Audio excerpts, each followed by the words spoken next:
D'ailleurs, tu te rends compte que Thibaut InShape a 15 millions d'abonnés et il fait que, sachant qu'il a une marque e-commerce, 1 million et des poussières à l'année. Il fait que ça. L'année dernière, on a fait 1,5 million et du coup, la target de cette année, c'est 3. Quand je commençais à dépasser mes chiffres d'affaires, je voulais louer un appartement, je voyais des étudiants fauchés qui passaient devant moi. Par exemple, Alex qui a acheté son Q5, le mec arrive, Alex a un super bilan, etc. Ouais, mais ça va pas être possible. En fait, on n'est pas reconnu par les organismes, alors que factuellement, on gagne plus que les médecins, tu vois. Je retrouve, moi j'ai 26 ans, à 26 ans, à gagner l'argent, à être indépendant, à t'être battu pour ça, à devoir aller demander à un pote d'être garant pour ton appart. On dirait que le jeu est fait pour pas que tu réussisses. Et nous, on va regarder le business de manière holistique, c'est-à-dire, ok, on a dépensé 100 000 euros ce mois-ci, combien on a été chercher de nouveaux clients? Parce qu'à la fin, nous on travaille pour le business du client, c'est ça qui nous intéresse. Moi je suis là pour prendre ton produit et le montrer aux bonnes personnes au bon moment. Si ton produit il est nul, tu vas juste aller dans le mur plus vite. Ton produit il est bien, tu vas scaler. Nous par exemple, on a explosé notre CA parce qu'on a mis en place un second produit. Pour mon business de foot, c'est pareil. Quand un client rentre chez nous, la question c'est comment on va bosser pour le faire rester sur 3 ans. Première année, on va faire Voici pourquoi on est parti dans l'infoprenariat, parce que tu marges à 100% sur un produit. En recurring, on est sur une trend aux alentours des 200K. C'est quoi votre stratégie pour grandir aujourd'hui?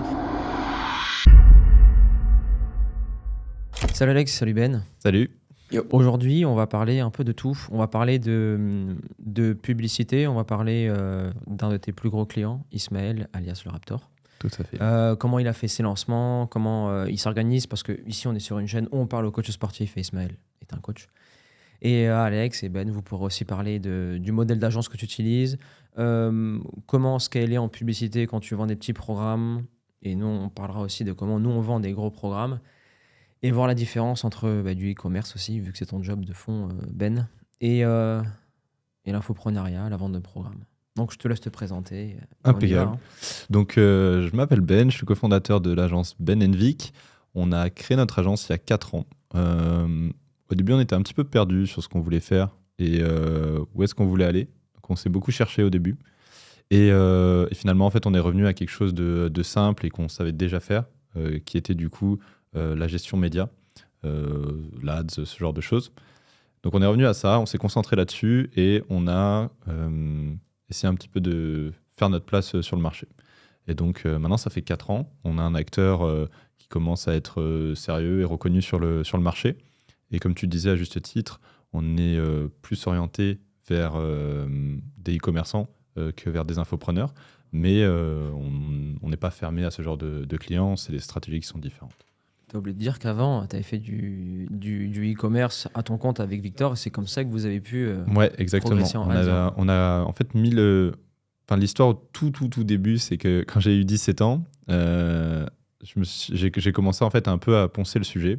Et en gros, j'ai eu mon premier client quand j'avais 17 ans. Un peu à l'arrache, je suis arrivé, j'ai dit à une marque, vas-y, je vais m'occuper de ça pour toi, et ça va cartonner. Et cette marque, c'est une marque qui existe toujours, qui s'appelle Jules et Jen, qui font de la maroquinerie et des chaussures de manière très transparente. C'est-à-dire qu'ils vont te dire, bon, ça me coûte tant, je prends tant de marge, il y a tant de livraison, etc., il y a tant de matière. Nous, on te la vend tel prix. Et sur le marché, c'est une chaussure que tu retrouverais, une paire de souliers que tu retrouverais à 2 fois ce prix-là. Et donc, je leur ai envoyé un mail à 17 ans. J'étais tout seul dans ma chambre, dans mon truc pourri. Petit mail, je m'occupe de vos pubs, on tente. Et donc, en fait, j'ai commencé comme ça. Et c'est avec eux, mon tout premier client, quand j'avais 17 ans, que j'ai commencé. Et donc, au fur et à mesure du temps, j'étais à l'école à l'époque aussi. Et du coup, j'ai un peu laissé tomber cette partie-là. Je me suis focus un peu sur mes trucs et j'ai rencontré Victor un petit peu à ce moment-là. Et on a fait notre première aventure entrepreneuriale, c'était une app. Je me rappelle, c'était pas de la livraison. Ouais, c'était de la... Solide.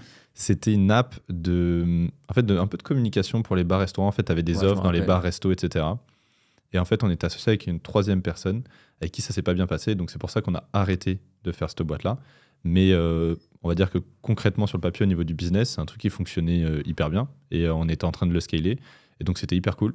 Et on avait 40 000 utilisateurs sur Bordeaux, sur une cible de 80 000. C'était principalement des étudiants. Et en fait, ça a foiré en fait, au niveau de l'association. Et donc, moi, je me suis associé à Victor via cette 3e personne qui était en fait un mec de la promo. Okay. Donc, je me suis associé avec Victor avant de le connaître. Et donc, on a commencé comme ça. Et puis, comme ça s'est mal passé avec cette 3e personne, on a arrêté. Et nous, on s'est dit, bon, on s'entend bien, nous. On va peut-être se refaire un truc. Et donc, c'est là où on se cherchait un petit peu, etc. On était encore en école. Enfin, à ce moment-là, on avait droppé l'école pour cette boîte-là. Donc on n'était plus en école, donc on n'avait plus d'école, on n'avait plus de thunes, et donc on s'est dit bon, ça va être un peu compliqué la suite, quoi. C'était à ce moment-là, on s'était peut-être vu C'était avec Aaron. un peu après quand même. À ce moment-là, c'était un peu, c'était chaud, mais c'était pas longtemps avant qu'on C'était en se 2021, rencontre. Ouais, c'était ça. Et du coup, on s'est dit bon bah on va essayer d'apprendre, on va essayer de faire des choses. Moi, j'avais déjà de l'expérience là-dedans, qu'on a fait un peu d'e-com, etc. On n'a pas fait des centaines de millions d'euros. Enfin, on a fait de l'argent. C'était à l'époque, ça se faisait facilement, c'était cool. Et après, on s'est dit bon, c'est pas des belles boîtes que tu fais quand tu fais ce genre de choses. En tout cas, nous, on faisait pas des belles boîtes. Et c'était notre envie, c'était quand même de faire un truc cool et une belle boîte dont on était fiers. Et c'est comme ça qu'on a monté Ben & Vic. Pourquoi ne pas avoir l'envie de relancer votre application? Alors, c'était assez ingrat, pour être honnête. Parce qu'en gros, notre application, c'est gratuit pour les bars, c'est gratuit pour les utilisateurs. Donc, en fait, les utilisateurs téléchargent l'app. Ils ont des offres dans les bars et dans les restaurants. Les bars, on les fait pas payer. Et en échange, ils font profiter d'offres aux utilisateurs. Et en gros, derrière, on avait rajouté une couche où on organisait des events. Et en fait, ces events-là, on était partenaire de toutes les écoles. Et en fait, on faisait genre 15 000 € dans la soirée en organisant une soirée. Et organiser une soirée, ça se résumait à appeler les bars partenaires, leur dire « Est-ce que tu veux du monde ce soir? Un jeudi soir, des étudiants ?» Oui. Ok, très bien. Maintenant, on va te les amener ici, ici, ici. On mettait les infos dans l'app. Donc, en fait, on avait une carte, etc., interactive. Et donc, les gens faisaient la soirée. Nous, on vendait en fait l'entrée à la soirée. Et en fait, c'était que de la marge parce que c'est le bar qui faisait l'offre. Lui, il avait les gens là-bas. Eux, ils dépensaient leur argent sur place. Et nous, on prenait le cash pour accéder en fait à l'offre. Et du coup, on faisait des soirées où ça ne nous demandait absolument rien. Et on prenait 15 000 € comme ça. Et donc, en fait, ça fonctionnait. Mais avant d'en arriver là, en fait, il faut démarcher tous les bars, les restaurants un par un. Et puis, il faut faire connaître l'app. Et donc, à l'époque, ça nous avait mis 10 mois pour en arriver là. Et au bout de 10 mois, on commence à gagner de l'argent. Et là, en fait, un peu embrouille entre associés, plus ou moins. Enfin, en gros, il y a cette troisième personne nous dit moi, les gars, j'ai envie d'arrêter. Donc, je veux tant d'argent pour partir. Et c'était de l'argent qu'on n'avait pas et qui était un peu décorrélé de la réalité. Et du coup, à ce moment-là, on se dit c'est pas la peine, on arrête la boîte. Et on a arrêté la boîte. Ça s'est terminé comme ça. On avait un peu les boules, mais des marchés, des bars, des restos, c'est pas très fun. Faut y aller le soir. C'est très long. Moi, surtout que tu dois gagner beaucoup mieux aujourd'hui qu'avec. Ouais. Et quand le train est lancé. Exactement. Là, il y a deux routes. Pardon. Il y a deux routes là qui s'offrent à nous. C'est soit on embraye directement sur Isma, ou soit on parle de notre sujet où on s'était arrêté. C'était au resto italien. On parlait de. C'était avant que tu achètes ta Tesla, je me rappelle. D'ailleurs, tu l'as acheté. Oui, je suis venu avec. Et c'était. Moi, je suis parti en Andorre. Toi, tu es en France. Ouais. Et aujourd'hui, vous êtes resté en France, il y a un choix ou c'est par défaut? Explique-moi un peu. Alors, notre réflexion, on s'est posé la question, comme toi tu t'es posé la question, et comme beaucoup de gens se posent la question et se poseront encore la question, c'est de se dire pourquoi je vends du service, demain, je prends pas un avion pour aller en Andorre ou pour aller à Dubaï, et je fais des économies de dingue sur les impôts, et en fait, je peux délivrer la même qualité de service, ça change rien à mon client. Ce qui a 100% du sens et qui peut toujours faire réfléchir. Et il y a toujours un moment où on va se poser cette question-là. Nous, on a pris la décision de rester en France parce qu'on a nos équipes qui sont ici à Bordeaux. Donc, on est 35 chez Ben & Vic. Tout le monde est à Bordeaux. Enfin, toutes les gens qui sont au bureau sont à Bordeaux et on a des gens qui sont en remote un peu partout en France. On a 5-6 personnes en remote à droite, à gauche. Mais la majorité des gens sont à Bordeaux dans les bureaux.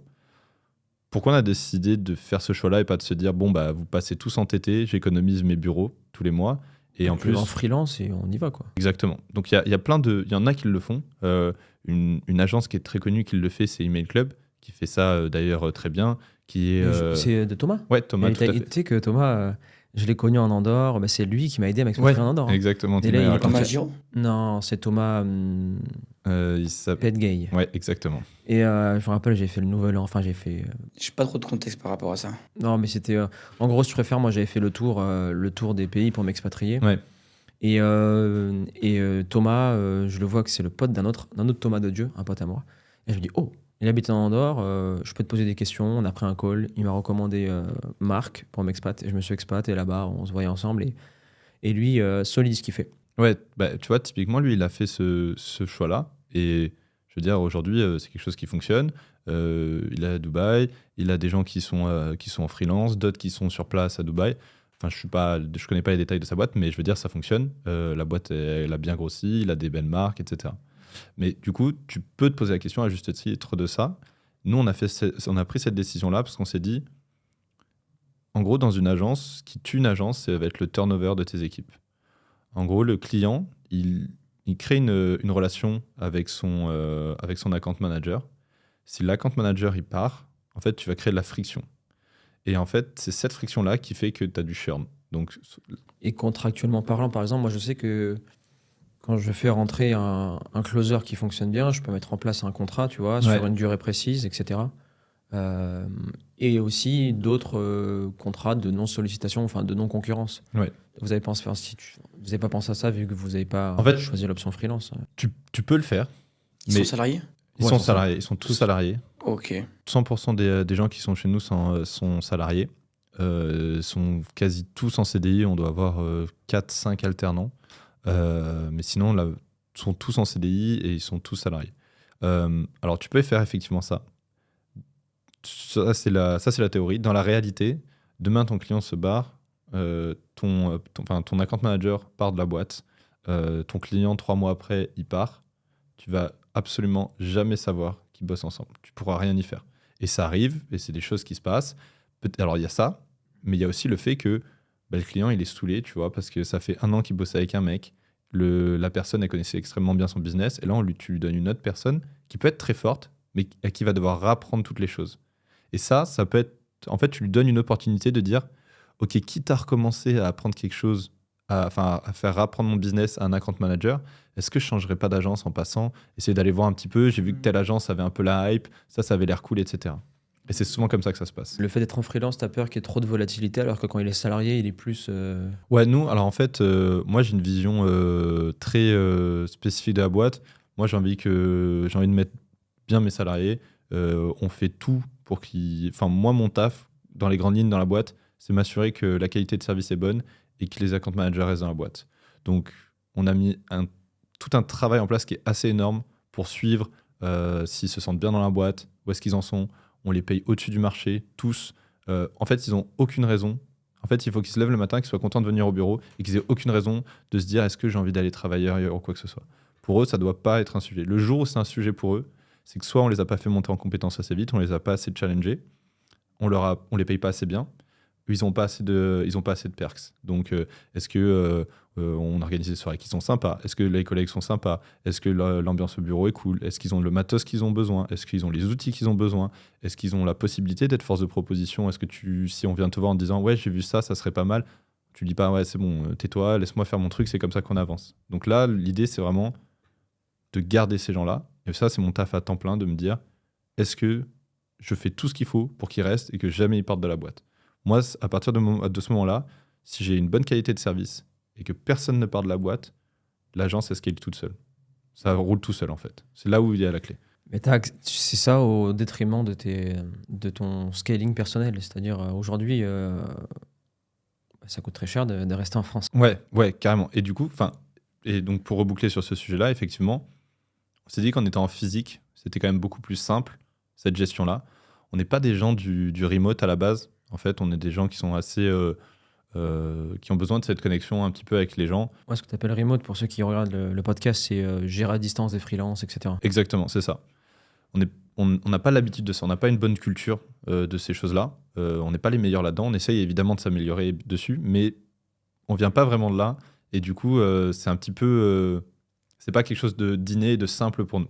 Donc en fait, on a fait ce choix-là de se dire, OK, on reste en France, on va faire le jeu en version hard, on va payer beaucoup d'impôts et on verra comment ça se passe. Mais a priori, si on fait bien notre taf, que la qualité de service elle est bonne et que grosso modo tes clients restent, tu vas scaler ton agence, tu vas y aller sûrement moins vite, tu vas sûrement gagner moins d'argent, mais in fine, il y a un moment où quand tu commences à gagner de l'argent, que tu gagnes 5 000, 10 000 ou 50 000 euros par mois, dans tous les cas, il y a un moment où tu gardes les pieds sur terre et en fait, ça change rien en fait ce que tu gagnes. Qu'est-ce qui fait qu'un mec partirait chez toi, mis à part le fait qu'il trouve une meilleure rémunération Alors, la meilleure rémunération, ils trouvent pas. Ça, c'est un non-sujet. Tous les mecs qui sont chez nous, ils sont payés au mieux de ce qui peuvent être payés sur le marché. Et qu'est-ce qui ferait que le mec partirait? Ce qui ferait qu'un mec pourrait partir, alors ça nous est arrivé récemment, on a eu le cas d'un profil, donc Romain, adorable, qui a un profil exceptionnel, qui était à Marseille, qui est venu faire son stage à Bordeaux, donc qui a quitté Marseille, ses potes, qui arrive à Bordeaux sans connaître personne, pour venir bosser chez nous. Qui est venu en stage chez moi, qu'on a pris en CDI derrière.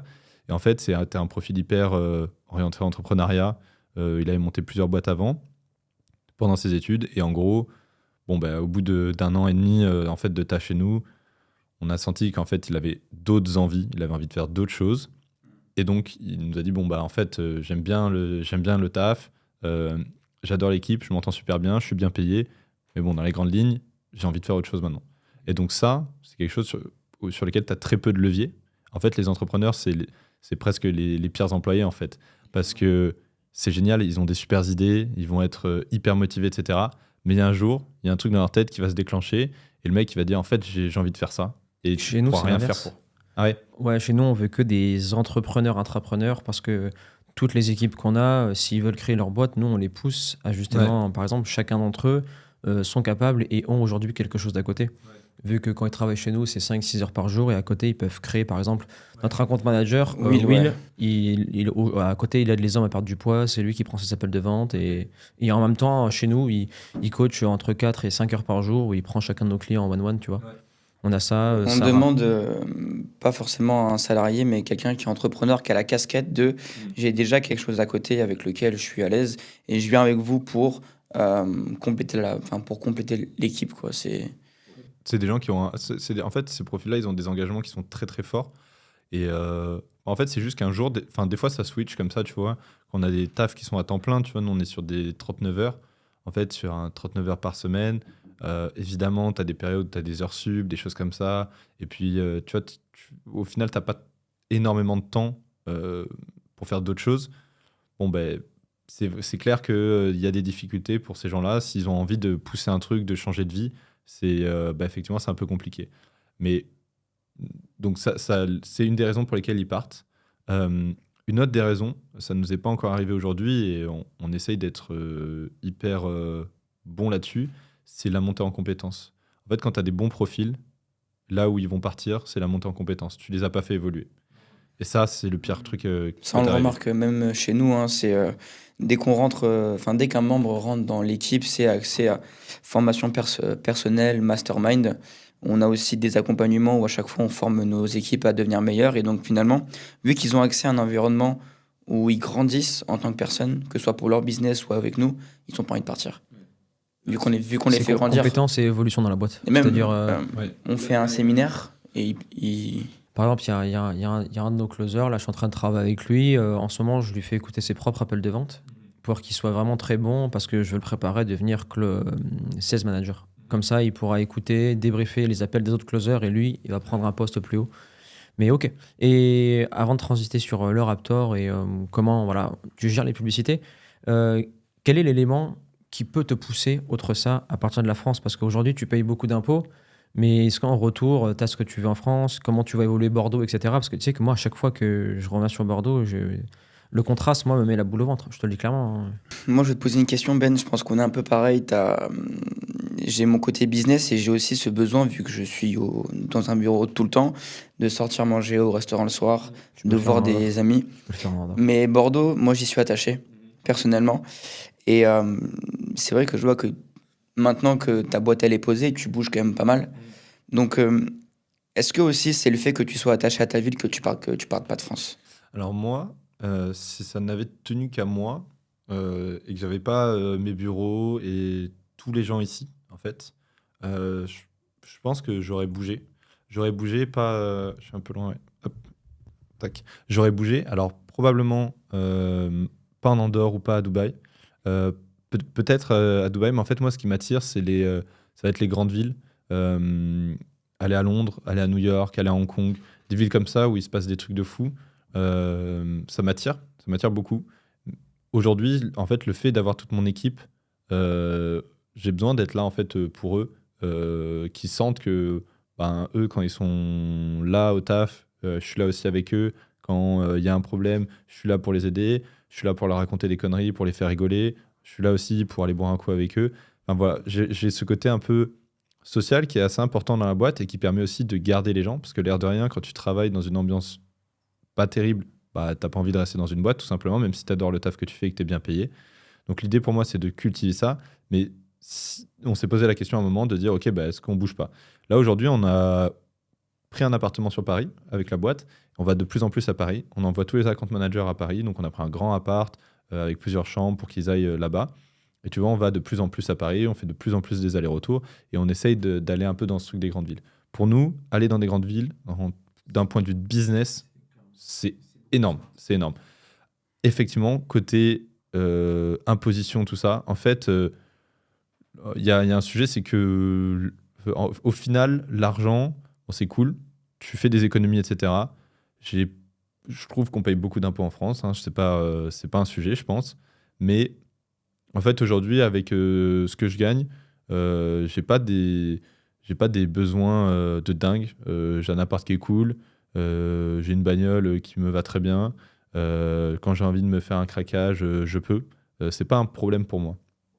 Je vais au resto quand j'ai envie, je vais 5 fois par semaine si je veux, 10 fois si j'en ai envie.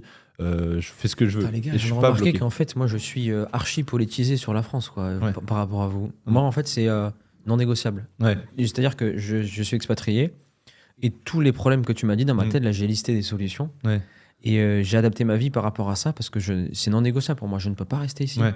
C'est non négociable depuis toujours. Je l'ai su. J'étais chez un pote à moi. Son père, c'était l'ancien gardien des Girondins qui a fait 10 ans au club. Vous recherchez, vous trouverez qui c'est. Et j'avais 12-13 ans et j'étais tombé sur un embrouille avec sa femme sur les impôts. J'ai bugué. Ouais. J'ai bugué. Le meilleur ami de mon père est maçon. J'ai bugué aussi. Et quand je commençais à dépasser mes chiffres d'affaires, je voulais louer un appartement. Je voyais des étudiants fauchés qui passaient devant moi.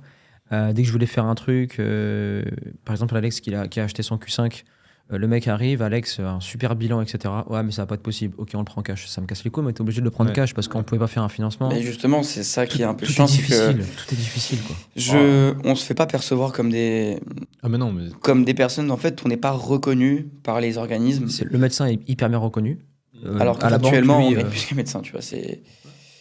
Ouais, mais ça, c'est une évidence. Enfin, en fait, il faut attendre d'avoir eu 10 ans de boîte quoi, pour être tranquille. Ouais. Ah, mais c'est dingue, 10 ans, Mais tu ça te veut rends dire compte, que. 10 ans, Ben, est-ce que 10 tu ans. t'es enrichi pendant 10 ans? Ouais. Toutes les barrières à l'entrée que tu vois, Ouais. on dirait que le jeu est fait pour pas que tu réussisses. Ouais, alors c'est clair que, en fait, en gros, notre vision aussi là-dessus, c'est que si tu as réussi à gagner de l'argent dans ce contexte-là, c'est que tu as été super fort. Donc en fait, tu es capable d'y arriver à peu près partout. Et pour reboucler sur cette histoire-là, moi là, j'ai changé d'appart récemment. Donc j'ai vendu mon premier appart que j'avais acheté et dans lequel j'avais fait des travaux, etc. J'ai plus vraiment envie de m'embêter avec ça. On a un ami à nous qui a une belle boîte et qui nous a expliqué un petit peu sa philosophie qui est assez intéressante, qui est de dire, en fait, ton asset le plus important quand tu es entrepreneur, c'est ta boîte. Donc, tu n'es pas censé aller mettre de l'argent, essayer de gagner de l'argent, te faire des parachutes à droite à gauche, mettre de l'argent en immobilier, de la à droite à C'est gauche. l'intérêt de rester en France. Et là, en gros, il nous dit, votre argent, vous le prenez, vous le foutez sur votre compte en banque, vous le placez, vous l'oubliez, vous le cramez, vous faites ce que vous voulez, on s'en fout. Mais en fait, il y a pas de plan B, en fait. Tu fais ta boîte à 100%, 100% de ton énergie, elle est consacrée à ça, et ça va fonctionner. Et du coup, je me suis dit, bon, j'ai pas envie de racheter un appart, etc. Donc, j'ai loué un appart. Donc, j'ai loué un appart un peu vite fait quand j'ai vendu le mien, qui était pas terrible. Et du coup, là, je viens de changer il y a 2 semaines. Je viens juste de changer. Je gagne quasi 5 fois le montant du loyer. Et donc, j'arrive et je lui dis, je suis avec ma copine, elle est infirmière libérale. Moi, j'aimerais bien passer l'appart sur ma société, mais bon, on est deux. Enfin, voilà, en gros, je vous arrange comme vous voulez, mais laissez-moi l'appart, quoi. Juste, mais en gros, j'ai tout ce qu'il faut, quoi. Je gagne 5 fois le montant du loyer tout seul. Ma copine, elle gagne 2-3 fois. On est deux dedans. Alors oui, on n'est pas mariés, etc. Mais dans les grandes lignes, bon, t'inquiète pas, ça va rouler. Elle m'a dit, écoutez, vous avez 4 bilans, ça va pas passer, il va falloir un garant. Et donc, j'ai dû aller demander. Le bilan, c'est 4 ans, Alex. Ouais, je sais, bah, sans blague. J'ai dû demander. Alors, je vais pas demander à ma mère qui est à la retraite, parce qu'elle gagne pas un sou, du coup. Demander à des potes, c'est assez gênant, en fait. Victor, je peux pas lui demander puisqu'il est dans la même société que moi. Donc en fait, j'ai demandé à un pote, à un autre pote que j'ai rencontré il y a pas si longtemps que ça, qui a une très belle boîte, d'être garant pour moi. Donc en fait, tu te retrouves, moi j'ai 26 ans, à 26 ans, à gagner de l'argent, à être indépendant, à t'être battu pour ça, à devoir aller demander à un pote d'être garant pour ton appart, tu vois. Ah, rien que pour ça, moi, c'est un truc. Et qui on m'a- avait fait avec Antoine 12 visites. Ouais. Non. 12... Je voyais des 11. étudiants fauchés qui passaient devant Ouais. moi. Et, j'avais des garantes de dingue, j'avais tout, ça Mais passait on pas. avait notre Ouais. oncle qui était. Non, on avait plein de mecs vraiment solides, ça Ouais. passait toujours pas. Donc, ciao, tu me respectes pas et. Ouais, moi, chez Audi, il m'avait dit ouais, si vous avez pas minimum 3 ans, c'est pas possible. Ouais. Là, j'étais sur ma 3e année, tu vois. Mais même au bout de la 3e année, hein, si tu vas commencer à aller chercher des trucs un peu chers, en fait, dès que tu vas commencer à être sur des biens qui vont être un peu plus haut de gamme, parce qu'évidemment, quand tu commences à gagner 5-10 000 balles par mois, bon, l'appartement d'étudiant, j'ai rien ailleurs, contre ça, ouais. je suis passé par là sans aucun souci. Bon, juste à un moment, quand tu grandis et que tu gagnes des sous, ton niveau de vie il augmente et tu as envie d'être dans un endroit qui est un peu plus stylé. Et le problème des endroits plus stylés, c'est que ça appartient à des proprios qui ont beaucoup d'argent. Donc en fait, eux, tu vas pas lui faire le coup de j'ai une boîte depuis 3 ans, machin. Il en a vu plein des boîtes, il en a eu plein qui se sont cassés la gueule. Et lui, il y a un truc qu'il a pas envie de faire, c'est de se faire chier. Donc en fait, la sélection, elle va être très simple. C'est soit tu as un garant qui est blindé, soit il va prendre Et un c'est de la mec en faute- CDI. C'est de la faute de l'État le problème parce que, regarde, en Andorre, j'arrive le vendredi, je visite, ok, monsieur, même lundi, vous habitez dedans. Mm. Et là, ça fait 3 ans que je suis dedans et j'ai parlé au proprio. Il m'a dit, c'est très simple. Si vous êtes ici en Andorre expatrié, c'est que vous avez de l'argent. Mm. Et si vous payez pas, je peux vous virer du jour au lendemain. Ouais. Ok. Et le problème, c'est qu'en France, je peux pas virer un mec du jour au lendemain. Imagine si le mec paye pas et on tombe au mois de décembre, en hiver, t'as pas le droit de virer Ouais, du jour t'as en hiver. la trêve. Donc Donc finalement, en fait, tu le peux rien mec il cherche la sécurité, mais c'est pas de la faute du propre, c'est de la faute de l'État. Ouais, Parce tout à qu'il faudrait pouvoir dire aux gens, du jour au lendemain, par exemple, en Andorre, le 2, je paye pas ma facture de Je me rappelle. Andorre Télécom. Je dis putain, j'ai plus de wifi, qu'est-ce qui se passe? J'appelle, il faut payer, mec. Ouais. Ok, mais je paye. Le 2, j'avais pas connecté mon IBAN à Mhm. la propriétaire, Antoine, faut payer. Ok, sinon, Sinon c'est terminé, quoi. Ouais, sinon c'est fini, tu vois. Et... Ok, on a fait une grosse boucle sur, c'est important de le dire, la France, etc. Maintenant, coaching sportif. Aujourd'hui, comment tu as fait pour travailler avec Ismaël? Alors du coup, pour recontextualiser, du coup, Ismail, donc le Raptor Ismail, ouais, avec un I tréma, le Raptor, donc qui aujourd'hui a un podcast et qui en fait dédie sa vie à dans la grande ligne des entreprises de mieux-être. C'est comme ça qu'il le dit. Donc nutrition et coaching, c'est ces deux entreprises aujourd'hui. Moi, comment je l'ai connu, c'est un petit peu le hasard de la vie et c'est un peu ce qui te... En fait, c'est un petit peu le reward que tu as quand tu fais ton taf correctement. En gros, moi, c'est quelqu'un que... en fait, j'écoutais son podcast et en gros, c'est quelqu'un que je suivais sur Insta.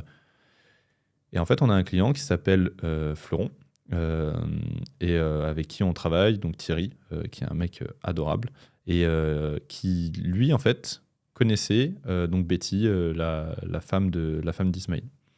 Et donc, un jour, en fait, je vois une story d'Ismaël avec, en fait, une photo d'un sac fleuron et qui dit « Ouais, c'est ça qui sont super, etc. » Donc, moi, j'envoie un message à Thierry, je suis « Mais tu connais Ismaël et tout, machin ?» Il me dit « Bah ouais, je le connais, c'est un pote. Enfin, voilà, c'est quelqu'un que je connais, quoi. » Et donc, je lui dis « Putain, incroyable et tout. » est-ce que, où est-ce qu'il en est de sa boîte? Parce que je savais qu'il avait cette partie nutrition. Est-ce que ça intéresserait pas en fait qu'on bosse ensemble? Et donc il me dit bah écoute, ouais, je peux lui en parler, on verra, voilà. Et Ismaël, il est très occupé. Donc en fait, quand il le voit, c'est pas de manière très régulière. Enfin, ils passent pas leur vie ensemble, quoi. Donc il lui en parle une fois, machin, etc. Ça traîne. Et puis au bout de 6 mois, je reçois un petit mail et tout d'intro. Ouais, je te présente Ismaël, naninana. Et donc, en fait, avec Betty. Je commence à discuter avec Betty, je lui explique un peu ce qu'on fait. C'est un monde qui ne connaissent pas la partie publicitaire du tout. Parce qu'ils ont un gros organique, Ouais. donc ils peuvent poncer ça au début. Exactement. Et du coup, on commence à discuter de là. ça prend du temps. Moi, je rush pas le truc. Je sens qu'ils sont pas. C'est pas un truc qu'ils connaissent. Je sens qu'ils sont très occupés. Et commercialement parlant, je suis pas quelqu'un qui va être très pushy. C'est-à-dire que moi, j'ai envie qu'on bosse ensemble. Si toi, t'es chaud qu'on bosse ensemble, parce que j'ai pas envie de tirer tout seul en fait toute la collaboration. J'ai envie que on se mette ensemble et que ce soit un partnership plus que en fait moi qui te vends un service. Donc en fait, on a commencé comme ça et après, c'est à ce moment-là où on a commencé à bosser ensemble et c'est juste après en fait le lancement de Zero to Hero. Donc Zero to Hero, c'est le programme qu'Ismail a sorti où en gros la promesse de ce programme c'est tu vas pas mettre ta vie au service du sport, donc tu vas arrêter d'aller à la salle 6 fois par semaine, tu vas arrêter de bouffer du riz et du poulet blanc matin, midi et soir. Tu vas y aller 3 fois par semaine. Tu vas t'organiser de telle façon. Tu vas faire du jeûne intermittent, etc., etc. Et en gros, c'est juste trouver l'équilibre entre l'efficacité et ne pas ruiner ta vie pour le sport. Et donc, lui, c'était son problème. Et donc, c'est là où il a lancé ça. Et donc, juste après le lancement, on a commencé à travailler ensemble, en fait. Et justement, c'est intéressant que vous parlez de lancement. Nous, on a un modèle, on a des offres high-ticket. Donc, une offre high-ticket. Avec Natural Evolution, on a fait des petits produits 47, 97, 197. On a essayé en ads, on n'a pas réussi, ou du moins, on a eu des problèmes avec les litiges, etc. Vu qu'au final, bref. Et donc, on s'est orienté vers un modèle qui est pour nous plus intéressant. C'est prix premium, peu de clients, et tu suis vraiment bien le client. Pourquoi avoir choisi un petit produit et faire de la masse avec? Alors du coup, Ismail, donc Zero to Hero, ça coûte 300 euros. Juste comme ça, tout le monde a les chiffres. Ouais, moi je le voyais 197. Alors, au lancement, c'était à 197. Et après, il était à 300. Et après, il a d'autres types de programmes. Il a le Raptor Daily, il a les programmes sur mesure. Enfin, il y a plusieurs types de programmes. Il y a le Bodyweight pour les gens qui veulent faire du sport chez eux, juste avant au poids du corps, etc. Enfin, il a différents programmes. Le programme aujourd'hui qui a été un peu une révolution, c'est celui-là, c'est Zero to Hero, parce qu'en gros, on te dit, en fait, ça fait des années que tu flingues ta vie pour aller au sport, pas aller au resto parce que tu as été au sport, machin, etc. En fait, il y a une autre façon de voir les choses et tu peux avoir des résultats qui sont cool aussi. Et du coup, c'est cette narrative-là qui a fait le succès en fait, de ce programme. Mais pourquoi il a choisi ça? Je ne suis pas dans sa tête, je ne lui ai pas posé la question. Moi, mon analyse tout à fait marketing, c'est-à-dire que je ne dévoile aucune information sur quoi que ce soit, je ne les ai pas, ces infos. Mais mon analyse marketing, c'est Ismail a un podcast où il y a beaucoup de gens qui le suivent. C'est des gens qui sont capables de l'écouter pendant 2-3 heures chaque semaine, qui vraiment suivent sa vie, qui suivent ses réflexions. Il fait des points très spécifiques sur comment scientifiquement ça fonctionne, chacun des produits, qu'est-ce que c'est en fait les problématiques avec tel whey, tel truc, tel machin. Et en fait, il a tellement de connaissances là-dessus que tu es obligé de reconnaître que, ouais, effectivement, c'est le seul qui va te dire ouais, mais en fait, ta whey qui est faite en France, etc., en gros, tu as la moitié du lait qui vient de Pologne. Et en Pologne, c'est pas les mêmes réglementations. Moi, donc, en fait. En Andorre, il y a des mecs qui ont des usines en Pologne et ils font tout en France. Tu vois, c'est exactement ça. Et donc, il dit, en fait, quel problème ça pose? Et en fait, il donne les infos. Après, toi, tu en fais ce que tu veux, tu en fais ton analyse. Mais en fait, c'est des infos qu'on ne te donne jamais parce qu'évidemment, ça arrange pas les mecs que les gens le sachent. Et donc, en fait, il crée une crédibilité qui est tellement énorme en te mettant des trucs devant les yeux et tu te dis, putain, mais j'ai été con toutes ces années, quoi. Aujourd'hui, ça serait impensable d'acheter quoi que ce soit chez MyProtein, par exemple. Quand tu vois ce qu'ils foutent dans leurs produits, quand tu vois le prix qu'ils le vendent, en fait, à genre 15 € le kilo de whey, je ne sais pas comment, et ils margent, je ne sais pas qu'est-ce qu'ils vont te foutre dedans, quoi, tu vois, par exemple. L'usine vient de l'extérieur pour éviter de payer cher. Et avant de parler de ça, Ben, c'est surtout son replacement. Ouais. C'est ça que j'ai adoré. Ouais. Et 95, tu voulais dire quoi? J'aimerais soulever un point, c'est que tu as dit un truc qui est hyper intéressant, c'est crédibilité. Et sur notre marché, ce qui a fait qu'on s'est inséré après 3 ans de retard, clairement, c'est la crédibilité. Même 4 ans sur 4 ans. Et c'est le sujet de ma présentation, c'est comment on a réussi avec 4 ans de retard à s'imposer sur un marché. Et c'est simplement de la crédibilité par qui tu es, ce que tu proposes et les connaissances que tu as. Et au final, dès que tu as une carte de visite où ce que tu dis c'est vrai et tu mets de la conscience dessus, eh bien, tous tes prospects, tous tes futurs clients, ils vont se dire ok, c'est cohérent. Donc forcément, ce qu'il y a derrière, le contenu gratuit est tellement profond que forcément le contenu payant sera bien. C'est encore plus profond ce qu'il a fait le Raptor. En gros, si tu préfères, à la base, lui, il a été dit ouais, lui, ce mec, il est extrême, il est à droite, etc. Et lui, déjà, idéologiquement, tous les mecs qui le suivent, ils pensent comme lui. Sauf qu'il lui manquait une chose, c'est la crédibilité au niveau de la musculation, etc. Donc ce qu'il a fait, il a dit ah ouais, moi je suis pas crédible. Il est à 7-8% de body fat toute l'année. Il est hyper sec et il met ça en avant. Il met ça le fait qu'il est blindé, qu'il a une belle femme, qu'il a une belle famille. En fait, il explose toutes les valeurs, on va dire, que son public kiffe. Donc il y a le côté lifestyle. Ensuite, repositionnement, c'est ok. Il n'y a que des Mongoliens qui m'écoutent. Ils savent pas mettre un pied devant l'autre, etc. Maintenant, moi, ce que je veux, c'est éduquer des hommes en place. Donc, j'ai un discours, et c'est très volontaire ce qu'il fait. Quand il a un discours très dur et très frontal, c'est pour trier celui qui va dire ouais, Raptor, en fait. Et quand il dit les prix, quand il parle de business, c'est aussi pour trier les communistes des personnes qui se disent ben ouais, en fait, ce mec-là, il nous a apporté de la valeur. Peut-être qu'il doit vendre son produit aussi, tu vois, parce qu'on est éduqué dans une façon tu sais, tous les mecs de droite qu'on voit sur les réseaux sociaux. Bon, s'ils vendent des livres, ça va, c'est éthique. Mais dès que je commence à faire du commerce, ce mec-là, il a pas honte, il dépouille sa communauté. Non, il dépouille pas sa communauté. De toute façon, quand tu regardes chaque entreprise a une communauté. Ça veut dire que Apple dépouille, nous dépouille parce qu'on utilise Apple. Non. Donc, je fais un repositionnement, je trie. Le deuxième tri se fait dans le podcast. Idéologiquement, tu penses comme moi, ben regarde visuellement, je vais mettre sur Instagram et je vais rentrer dans ton esprit en disant tout le temps, dans les 10 000 pas, voilà, 10 000 pas, c'est marcher. Si je marche derrière, je vais être en meilleure santé, donc consomme mes produits. Si tu veux encore améliorer ton physique, être un giga Tchad, mon programme d'accompagnement, etc. etc. C'est masterclass, c'est ce qu'il fait. Et ensuite, là, la nitroglycérine, Ben Vic, on met de la publicité. Exactement. En gros, c'est ça qui s'est passé. En fait, t'acquiers ta crédibilité. Après, il leur dit ok, vous voulez pas, mais moi, ce que je vais faire, j'ai vu ce problème-là. Et aujourd'hui, en gros, évidemment, le pitch, il est simple. Tout le monde a envie d'être stock. Tout le monde a... plus ou moins, on va dire. Je peux pas dire ça, mais la majorité... Tout homme qui se respecte veut être en forme voilà. Et répondre, on va dire, pas aux critères imposés par les magazines, les médias, non, le critère imposé depuis les dieux grecs, depuis toujours. L'homme a toujours... Tout le monde a envie d'être en forme.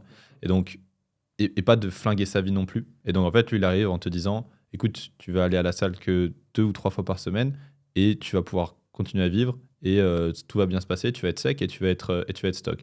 Regarde, moi je le fais, je suis sec toute l'année, je suis stock. Il arrive en disant ça. 3 mois après, tu as des transformations, tu comprends pas d'où ça sort. Des mecs, ils ont perdu du poids, etc. Machin, enfin, ils sont nickel. Là, ça va être les 1 an là, de la sortie du programme. Je pense qu'il va y avoir des transformations qui vont être assez hallucinantes. Il a compris un truc, c'est une philosophie très nietzschéenne, c'est pas la tête qui guide le corps, c'est le corps qui guide l'esprit. C'est-à-dire que lui, il part du principe que si tu fais du sport et si t'es un Tchad, tu seras un Tchad après dans tous les domaines de ta vie. Ouais, exactement. Tu auras une plus belle femme, tu serais prédisposé à gérer un business, tu vas arrêter de te dire putain, je suis un Tchad et je travaille sous un patron. Non, je vais vraiment devenir le surhomme que je veux être. Bon, après, c'est pas fait pour tout le monde, mais voilà, il a sa philosophie, il va jusqu'au bout et c'est l'un des points sur lesquels il est très respectable pour ça, c'est que je suis ma philosophie depuis le début. Sa chaîne, il distribuait des balayages. Ouais. Ses premières vidéos, je dis les termes, mais je pense comme ça. Et là, il le fait pareil. Et magnifique, c'est louable. Bah, c'est quelqu'un qui, après sa chaîne, où il y a eu plein de choses qui ont été dites et plein de médias qui lui sont tombés dessus et qui ont raconté énormément de conneries sur lui parce que, bon, à partir du moment où tu as un mec qui ouvre un peu sa gueule, pour les médias, c'est du pain béni, quoi. Donc, il s'est fait un peu lessiver là-dessus. Et c'est là où, en fait, il a grandi aussi, parce que c'était il y a 10 ans quasiment. Et en fait, c'est là où, ce que tu disais tout à l'heure, j'ai envie de changer, j'ai envie d'une nouvelle communauté, j'ai envie de faire d'autres choses, et j'ai envie de faire un truc qui est cool, quoi. Et c'est là où il a fait cette chose-là. Donc, il a recommencé tout ce travail-là avec son historique, son passif, qui est pas génial pour commencer ces choses-là. C'est-à-dire qu'au début, les gens ils étaient à bon, machin, et au final, aujourd'hui, c'est un truc qui fonctionne très bien. Il est super content de ce qu'il fait. Comme tu disais tout à l'heure, après, nous, on est arrivé sur cette partie publicitaire où, en gros, quand tu as des boîtes, et il y en a plein d'autres, on en connaît plein d'autres, on travaille aussi avec La Belle Boucle, qui est une marketplace de produits pour les cheveux bouclés.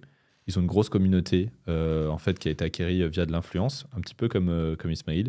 Et aujourd'hui, ils sont venus vers nous pour en fait, aller chercher des nouvelles personnes. Parce qu'à partir d'un moment, quand tu as ton audience qui a été touchée, ciblée, etc., qui aime beaucoup ce que tu fais, c'est très bien. Mais demain, par exemple, il y a des gens, juste, ils n'écoutent pas de podcast. Et du coup, ils ne vont pas découvrir Raptor Nutrition de manière organique, on va dire. Ces gens-là, en fait, on peut aller les chercher. Après-demain, tu vois, peut-être que les gens qui écoutent Raptor, le 10 000 pas, ça va être des gens qui ont entre, je sais pas moi, 20 et 30 ans ou 35 ans. Peut-être que demain, on pourrait aller chercher des gens qui ont 50 ans, tu vois, et qui ont envie de se remettre au sport ou qui sont déjà dans le sport et qui ont envie d'avoir des top produits. Et donc, ces gens-là, aujourd'hui, peut-être qu'on ne peut pas les cibler. Et donc, le but de la publicité, c'est acquérir des nouveaux clients. Donc, nous, ce qu'on suit, en fait, c'est combien nous coûte un nouveau client tous les mois et comment on peut aller chercher ces nouveaux clients-là. Et ça, c'est hyper important et c'est ça qu'on fait dans toutes les boîtes de toute l'agence. C'est toi, ton taf, c'est de garder tes clients, de faire des produits pour qu'ils restent. Il y a aussi toute une partie CRM qu'on gère aujourd'hui, qu'on a ouvert dans l'agence, où on fait de la gestion de toute la partie emailing, segmentation des bases de données, analyse de données, tout ça. Vous faites avec quoi, ActiveCampaign? On fait ça avec Klaviyo principalement. Ah oui, c'est Klaviyo, vrai, ouais. le e-commerce. Ouais, en fait. sur Klaviyo. Klaviyo, Yotpo. Donc on gère énormément, on gère de plus en plus cette partie-là. Mais en gros, la publicité, ça te sert à acquérir des nouveaux clients. Donc ça, c'est le principe de base. Si tu acquiers des nouveaux clients tous les mois, si tous les mois tu gagnes 1000 clients, sur tes 1000 clients, tu as 20% qui rachètent tous les mois parce que ton produit est bon, parce qu'il est quali, parce que tu as un abonnement, parce que voilà, et qui s'y prête évidemment. Ok, tu sais que ta boîte elle va scaler toute seule. Ça va faire 1000 clients, 1200 clients, 1400 clients. Et en fait, tous les mois, ça va scaler tout seul parce que tu as des gens qui rachètent et qui te font confiance. Et donc, nous, notre taf, c'est de s'assurer qu'on arrive à aller chercher des nouveaux clients, qu'on arrive à aller toucher des nouvelles audiences. Et c'est là où il faut qu'on soit force de proposition. Je veux dire, il n'y a pas de secret à ce niveau-là. Et clairement, c'est pour ça que les gens nous payent. Okay. Parce que nous, on a eu cette réflexion aussi avec Natural Evolution, où on avait l'organique pendant 5 ans. À bout d'un moment, tu le penses. Ouais, tu penses, l'organique, et même tu sens que ça s'essouffle quand on se rencontre, on fait des conférences, même sur la globalité. Donc, nous, on a un modèle maintenant, on est en 100% ads et forcément, tu tapes dans une audience qui est plus froide. Et j'ai une question à vous poser. Comment vous gérez l'instabilité de Facebook? Enfin, moi, je sais que, en tout cas, ça fait 3 ans que j'en fais et c'est de plus en plus compliqué, forcément, parce que les coûts publicitaires augmentent. Faire de la pub sur Facebook il y a 2 ans. C'est pas que les coûts augmentent, c'est juste qu'il y a plus de monde. Donc théoriquement, Ouais. le budget est dispatché, tu vois. Oui, Ouais. mais plus on dépense, plus forcément tu vas avoir de la répétition, plus tu vas taper dans une audience qui est plus froide. Comment vous gérez ça pour vos clients? En fait, nous, on le regarde de manière un peu plus holistique, c'est-à-dire que en fait, les datas que tu as dans les plateformes, déjà, chaque plateforme te donne les datas qu'elles ont envie de te donner. C'est-à-dire qu'aujourd'hui, tu prends un Google Analytics, tu regardes les données que tu as générées via Meta, tu vas rien avoir, en fait, quasiment rien avoir, puisqu'évidemment, Google et Meta, c'est pas des infos il n'y a aucun intérêt pour Google de mettre en avant Meta sur leurs outils. Ça, c'est un autre sujet, ça n'a jamais été prouvé, mais tout le monde le sait plus ou moins, quoi. Mais dans les grandes lignes, nous, on va regarder le business de manière holistique, c'est-à-dire, OK, on a dépensé 100 000 € ce mois-ci. Combien on a été chercher de nouveaux clients? Si demain je dépense 120 000, combien je vais aller chercher de nouveaux clients en plus? Comment vont réagir les gens? En gros, c'est ça qui va nous intéresser. En fait, on s'en fout un petit peu de ce qui se passe dans les plateformes. On s'en fout pas pour piloter, mais on s'en fout d'un point de vue business parce qu'à la fin, nous, on travaille pour le business du client. Et c'est ça qui nous intéresse. Là où on revient en arrière et on revient sur les plateformes et ça nous aide à piloter, c'est OK, on regarde nos KPI, comment c'est en train d'évoluer. OK, j'ai une hausse de ça, j'ai une baisse de mes performances, mais est-ce que cette baisse de performance, elle se ressent dans le point de vue business ou c'est juste que quand tu commences à dépenser 200, 300, 400K par mois, le tracking, on va pas se mentir, t'as des gens qui sont reciblés, qui ont déjà acheté alors qu'ils sont exclus. Enfin, t'as plein de choses comme ça qui arrivent dans Meta. Vous traquez avec Eros? On traque principalement avec Elevar. Qui est un outil qui est axé très e-commerce. Parce que nous, pour l'infoprenariat, on utilise Airos. C'est spécialisé pour les infopreneurs. C'est-à-dire que Eros, dès que le mec est entré, jusqu'au moment où il passe sur Stripe, ouais. Il est traqué de A à Z Pour t'expliquer, et on sait d'où vient la personne. Ok. t'as un tunnel call organique, un tunnel call ads, t'as Meta, t'as TikTok, t'as Snap et t'as aussi YouTube. Et en fait, ça va venir traquer du premier clic sur ta publicité, voir toutes les vidéos qu'il a vues, tout le cheminement Ah oui, qu'il a fait. Juste, parce qu'en fait, tu as Stripe, Calendly, ActiveCampaign, tu as tout qui est connecté. Ouais. Donc ça veut dire que sur chaque mois, tu peux voir si réellement la personne vient de l'organique ou si elle a été ciblée par la publicité 2 mois avant, combien de temps tes clients mettent en moyenne pour acheter chez toi. Mhm. Et donc, tu peux voir réellement quelle créa marche bien, quelle campagne performe, parce que sur Meta, tu vois rien. Ouais. Donc ça veut dire que aujourd'hui, on peut dépenser vraiment sur... si Meta nous dit que cette campagne performe pas tellement, mais que la créa à l'intérieur, on voit que on vend sur celle-là, Mhm. on peut se permettre de dépenser plus. Ouais, exactement. Parce que nous, on a la vue de, ah oui, ok, cette créa marche, mais Meta dit que ça marche pas. Ouais. Parce que Meta, je me fie plus à lui, c'est très irrégulier, on a vraiment on a 20% de déperdition. Mhm. Donc en fait, tout le tracking est fait avec Airos et je pilote vraiment tout depuis ça. Mhm. Meta, enfin Google, pareil. YouTube, en fait, je mets simplement un tracking URL Ouais, vas-y, dans toi. ma campagne. Et donc au final, j'ai tout qui remonte, j'ai tout le comportement, combien de temps il a mis pour s'opt-in. Mhm. C'est ultra précis et c'est vraiment spécialisé pour les infopreneurs. Et c'est uniquement intéressant si tu fais plus de 40K par mois. En dessous, tu n'as pas besoin De dépenses, de chiffres. dépenses Ok, publicitaires. de dépenses. Parce que si tu vas au-dessus, tu dois vraiment voir où part Ouais, ton budget. Parce que tu peux voir que sur Meta, tu as une baisse de performance, mais que sur Airos, je vois que ça marche. Ouais. Bah, c'est cool. Ouais, ouais, carrément. Moi, je suis très partisan de tout internaliser. Ouais. Et toi, tu es dans l'externalisation avec tes clients, c'est-à-dire Ouais. que tu travailles pas dans leur boîte, pour le coup, tu es Ouais. un freelance, bah oui. Ouais, Enfin, tu es une enfin, facturation. on vend du service. Comment alors pour contextualiser, nous, internalisation, c'est-à-dire que Alex aujourd'hui, il a coûté entre 15 et 20 000 euros pour qu'il soit formé de A à Z sur Mhm. Meta et sur YouTube. Il y a plein de personnes qui vont faire appel à des agences externes. Ouais. Donc déjà, combien ça coûte de faire appel à une agence externe? Demain, Après, tu fais de l'e-commerce, Ouais. c'est différent. Mais dans l'infoprenariat, si un infopreneur demain de haut rang t'appelle, est-ce que vous avez la ref? De haut rang. Astérix Obélix. Ah. Voilà, il dit une personne de haut rang. Et il parle d'Algérie. bref.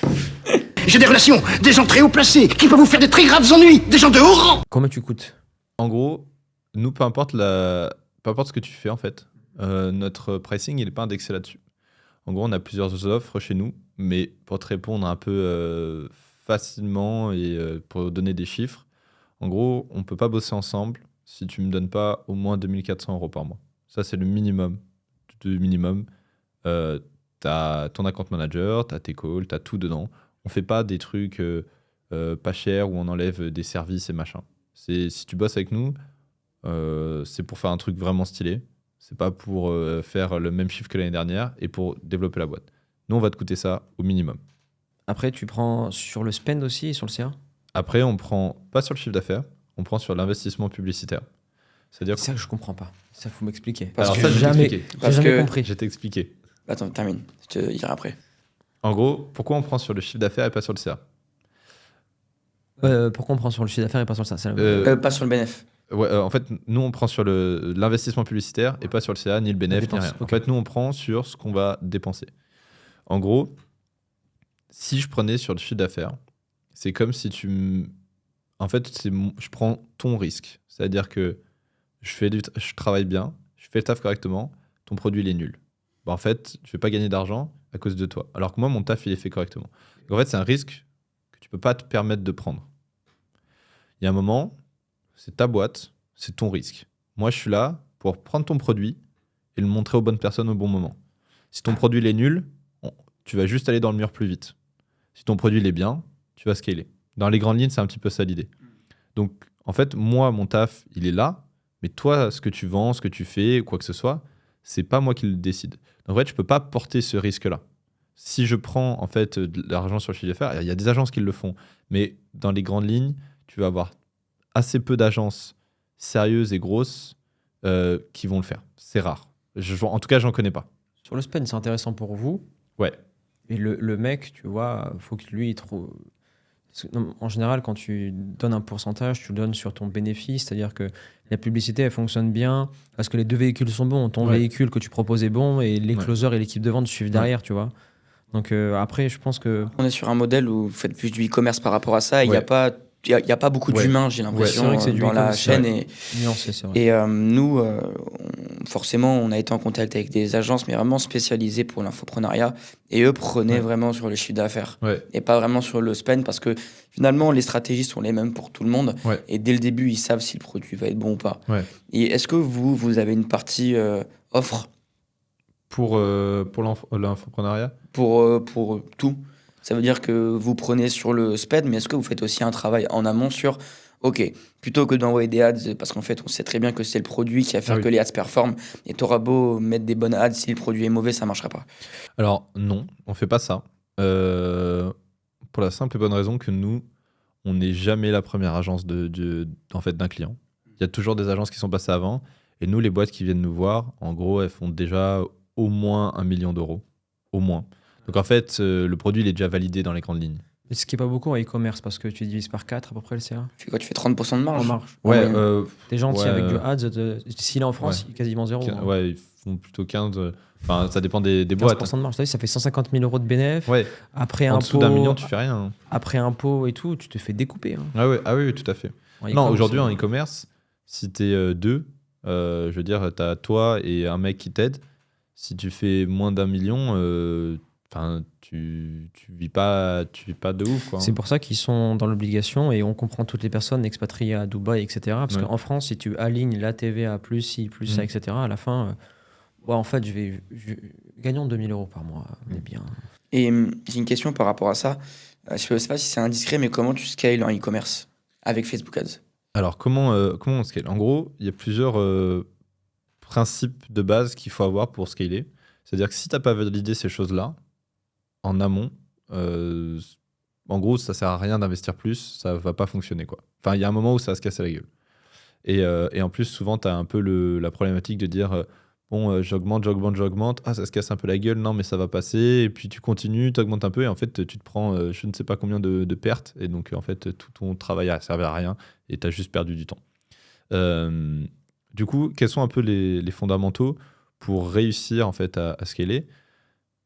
Déjà, c'est ton produit il est validé, il fonctionne, tu as des perfs qui tiennent la route. Bon, ça, c'est le truc de base. Si de toute façon, tu ne scales pas, si tu n'as pas de perf, t'envoies pas de l'argent sur un truc où t'en perds. Ou alors, c'est que tu as levé des fonds et tu es là pour prendre un marché et c'est un autre sujet. Dans notre cas à nous, on va déjà analyser en fait quelle est la rentabilité, donc LTV sur CAC. Quelle est la lifetime value de ton client? Ok, un client, aujourd'hui, il me rapporte 80 euros.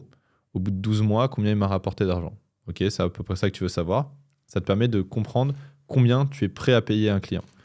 Cette stratégie, elle est un peu particulière parce que du coup, en fait, tu vas te dire, OK, si à 80 euros, il faut que j'ai une vente pour 20 ou 25 euros.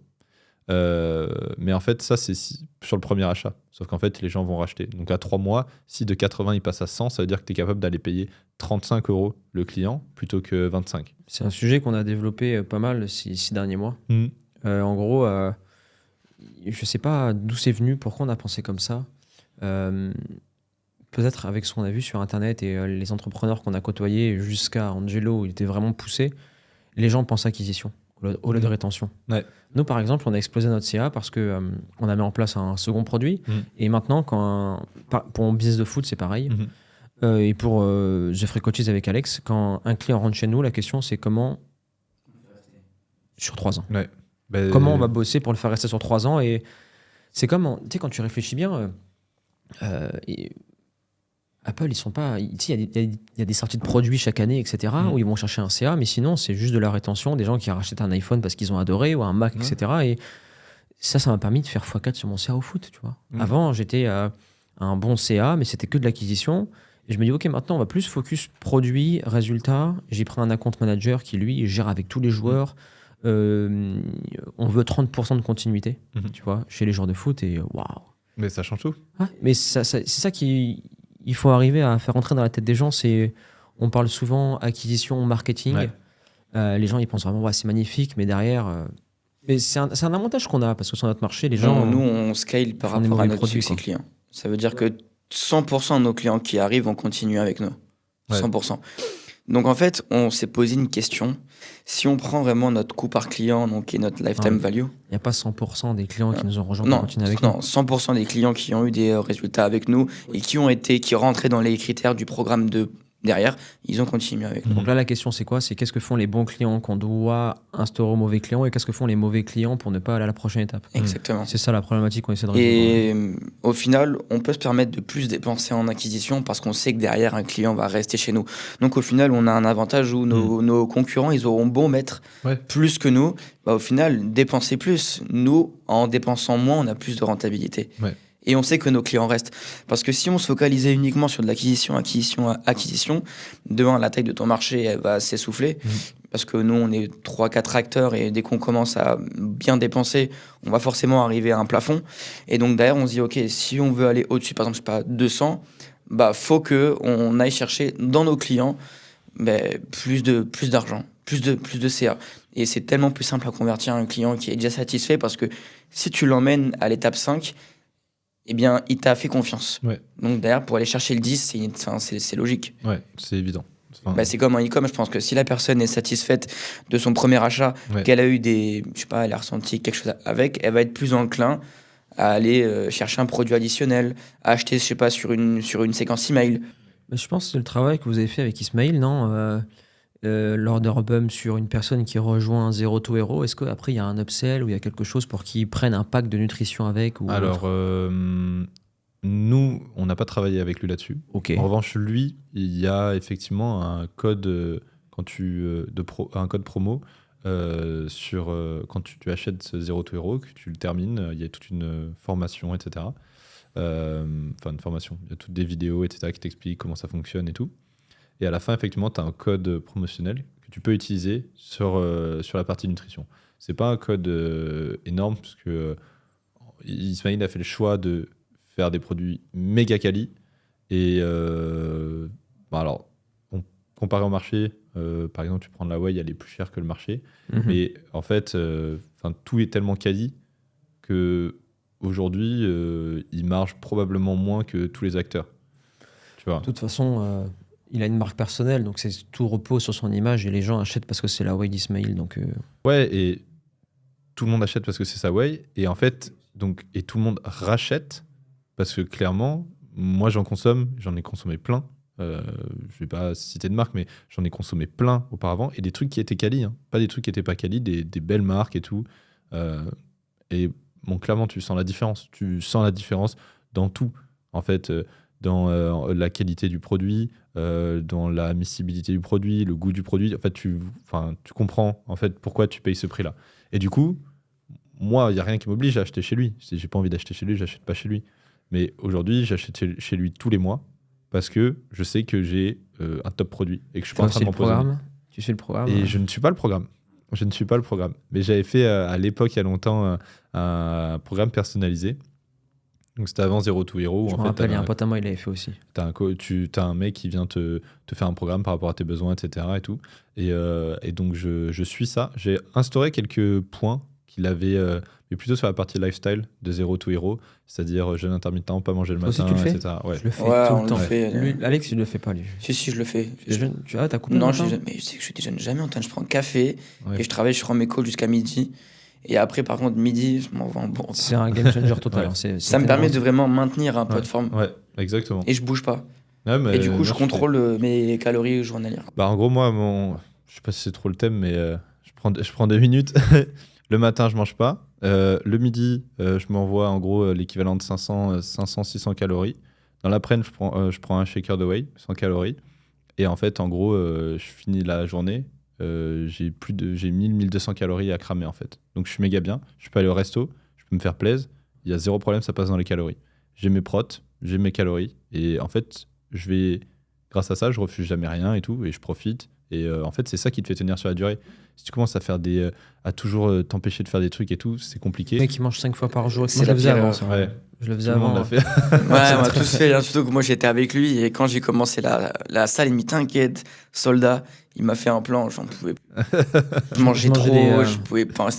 physiquement, je prenais aucun plaisir. Ouais. J'ai tenu 6 mois et après, je pense que c'est le Ouais. cas de plein de personnes. T'es là, t'es focus. Ouais, ça y est, je regarde des vidéos, je suis matrixé. Ouais. 6 mois après, Ah, t'as parce tout que, perdu. En vrai, T'as tout perdu. j'ai pas le temps d'être un go muscu, d'aller à la salle, H24, exactement. manger comme un go muscu. J'ai une vie, tu vois, à Ouais. côté. Ouais, bah, c'est c'est vraiment clair. un complément et son programme, il répond à une vraie problématique et c'est Ouais. très intéressant par rapport à ça. Aujourd'hui, quelle est la suite avec Ismail aujourd'hui? Est-ce qu'il y a un nouveau programme qui va sortir? Quelles sont les stratégies du moment? Alors, j'ai aucune info là-dessus. Il y a des nouveaux produits qui arrivent. Il en parle dans son podcast sur la partie nutrition. À ma connaissance, il n'y a pas de nouveaux programmes qui sortent. En tout cas, je n'ai pas l'info. Je sais qu'il avait réfléchi à faire une version pour les femmes de Zero to Hero, parce que, au gros, Zero to Hero, ça se base sur donc l'efficacité et donc notamment augmenter ses taux de testostérone pour maximiser l'efficacité du programme. Ce qui ne correspond pas du tout, évidemment, à Son une branding femme. ne correspond pas aux femmes. Exactement. Et en fait, du coup, il a des femmes quand même. Et en fait, qui demandaient, mais en fait, clairement, ce truc ne fonctionne pas pour les femmes. C'est pas fait pour. Je veux dire, dans les grandes lignes, le programme, tu as des grosses épaules, une taille fine et c'est esthétique. En fait, demain, tu as une femme avec des épaules comme ça. Bon, ça rentre pas vraiment dans les clous, quoi. Donc, il travaillait à faire une version pour les femmes. Ça a été retardé. Je crois qu'il n'en a pas reparlé dans ses différents podcasts récemment. Mais a priori, il n'y a pas de. En tout cas, je ne suis pas au courant qu'il y ait quoi que ce soit de nouveau. Et pour vous, la suite pour Benvic, quelle stratégie vous avez en ce moment pour scaler? Est-ce que vous avez atteint un plafond? Est-ce que vous avez toujours de nouveaux clients? Ouais. C'est quoi votre stratégie pour grandir aujourd'hui? Comment vous avez réussi à devenir la boîte que vous êtes? Au-delà de, c'est quand même très important d'avoir un très bon service. Mais vous, aujourd'hui, je sais pas si vous pouvez parler chiffres ou pas. Ouais, carrément. Combien vous faites par an? En gros, Et ça a été quoi votre... En gros, on a doublé tous les ans. Et l'année dernière, on a fait 1,5 million. Et du coup, la target de cette année, c'est 3. Nous, comment on scale? Il y a plein de choses qu'on a appris et qui ont vraiment fait la différence. Tu l'as dit à très juste titre, si déjà ton service il est pas bon, c'est comme si tu as un produit pourri, les gens vont pas racheter. Si tu as un service qui est nul, les gens ils restent pas chez toi. Donc, garder tes employés, ça te permet de garder tes clients. Si tu gardes tes clients et qu'ils ont un bon service, ils vont parler en bien de toi. Donc, tu as du bouche à oreille, tu as des clients qui viennent vers toi. Et au-delà de ça, tu commences à avoir des références. Et les références, ça joue énormément. Ah bah, non. Vas-y. T'as des peurs? Parce que j'ai un pote à moi qui fait 300 K par mois. Et nous, on se rapproche aussi de ce CA. Et tu sais, quand t'as pas mal d'argent, au bout d'un moment, tu commences à créer des peurs. Le problème, c'est pas faire de l'argent, c'est du jour au lendemain, tu peux avoir une perte bancaire, tu peux te faire sucrer tes comptes. Après, c'est d'autres enjeux, tu vois. Ouais. Est-ce que vous avez ces peurs-là? Alors, pas du tout. Moi, je suis quelqu'un d'assez calme et assez rationnel là-dessus. Moi, en fait, on a fait cette boîte aussi, et ce qui me fait kiffer, c'est qu'on a une équipe de ouf. Et c'est génial. Genre, je les adore tous. Et vraiment, moi, mon taf, c'est vraiment qu'ils restent dans la boîte. Donc, en fait, je fais tout pour qu'ils soient bien. Et ils nous le rendent vraiment. Mais il y a quand même, en fait, si je devais dire j'ai une peur demain, c'est de me dire, en fait, j'ai les gens de ma boîte qui se barrent, tu vois. Parce que là, je je te dis ça parce que c'était. C'est pas tant client, c'est plus... ok.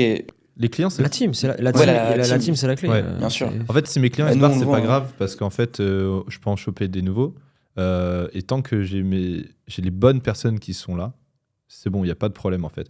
En gros, nous, on vend des profils à des gens. Je te dis, ok, viens, je vais te vendre Benedict, on va gérer tes publicités et tout machin. Tu vas me dire, attends, ok, t'es mignon, c'est qui va gérer chez toi? Et donc là, je vais dire, ok, je te présente telle personne, elle est account manager, elle fait ça depuis tant de temps, elle gère tel type de client. Vous allez discuter ensemble et puis après, tu me diras ce que t'en penses. Et donc, en fait, c'est pas. En fait, oui, c'est Benedict avec qui tu bosses, mais derrière, c'est Manon, c'est Julie, c'est machin. Et en fait, c'est ces gens-là pour qui tu payes directement. Et c'est pour ça que c'est compliqué de changer d'account manager, parce qu'en fait, la relation, elle est faite avec un account manager. En gros, nous, des fois, je dis ça et ça fait un peu bizarre aux gens, mais en fait, on fait de la RH. En fait, on met à disposition des profils à des clients. Après, on a tous nos systèmes de process, de stratégie, etc. Mais ça, c'est autre chose. Mais in fine, tu payes pour un profil. Donc, c'est ça qui compte énormément, en fait. C'est vrai, regarde, on a une relation avec Max. Tous nos coachs ont une relation avec Will Mhm. parce qu'il a pris la compte management à ma place. Ouais. Et c'est hyper important. Enfin, nous, demain, si on a du turnover, faut recréer une confiance, faut recréer Ouais. une relation, faut réintroduire. C'est pour ça que la team, c'est hyper important. On est vraiment peu. Ouais. Maintenant, on a voulu grandir. Nous, on les rémunère comme ça. Toi, je pense que c'est plus un fixe, il n'y a pas de prime. Alors nous, ils ont donc ils ont un fixe qui est très bien et ils ont des primes sur plusieurs choses. Ils ont des primes sur les objectifs trimestriels. Donc ça, c'est global. C'est-à-dire, ok, est-ce qu'on a atteint une satisfaction client qui est supérieure à 9? Est-ce qu'on a maintenu un taux de churn, donc de perte de clients qui est inférieur à 5%, etc., etc. Donc ça, une fois que ces primes, enfin que ces objectifs-là ils sont atteints, tout le monde débloque les primes. Donc en gros, tu as à peu près entre, je crois que ça fait 400 € par trimestre qui sont débloqués comme ça.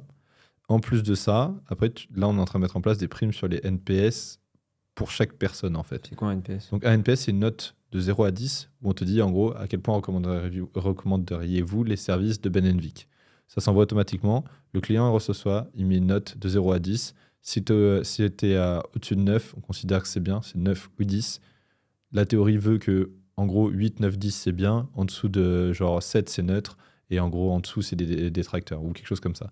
Nous, on considère que si on n'est pas à 9 ou à 10, il y a un problème. Et donc, quand c'est le cas, on déclenche automatiquement des rendez-vous avec les clients pour savoir ce qui ne va pas, pourquoi, comment on améliore, etc.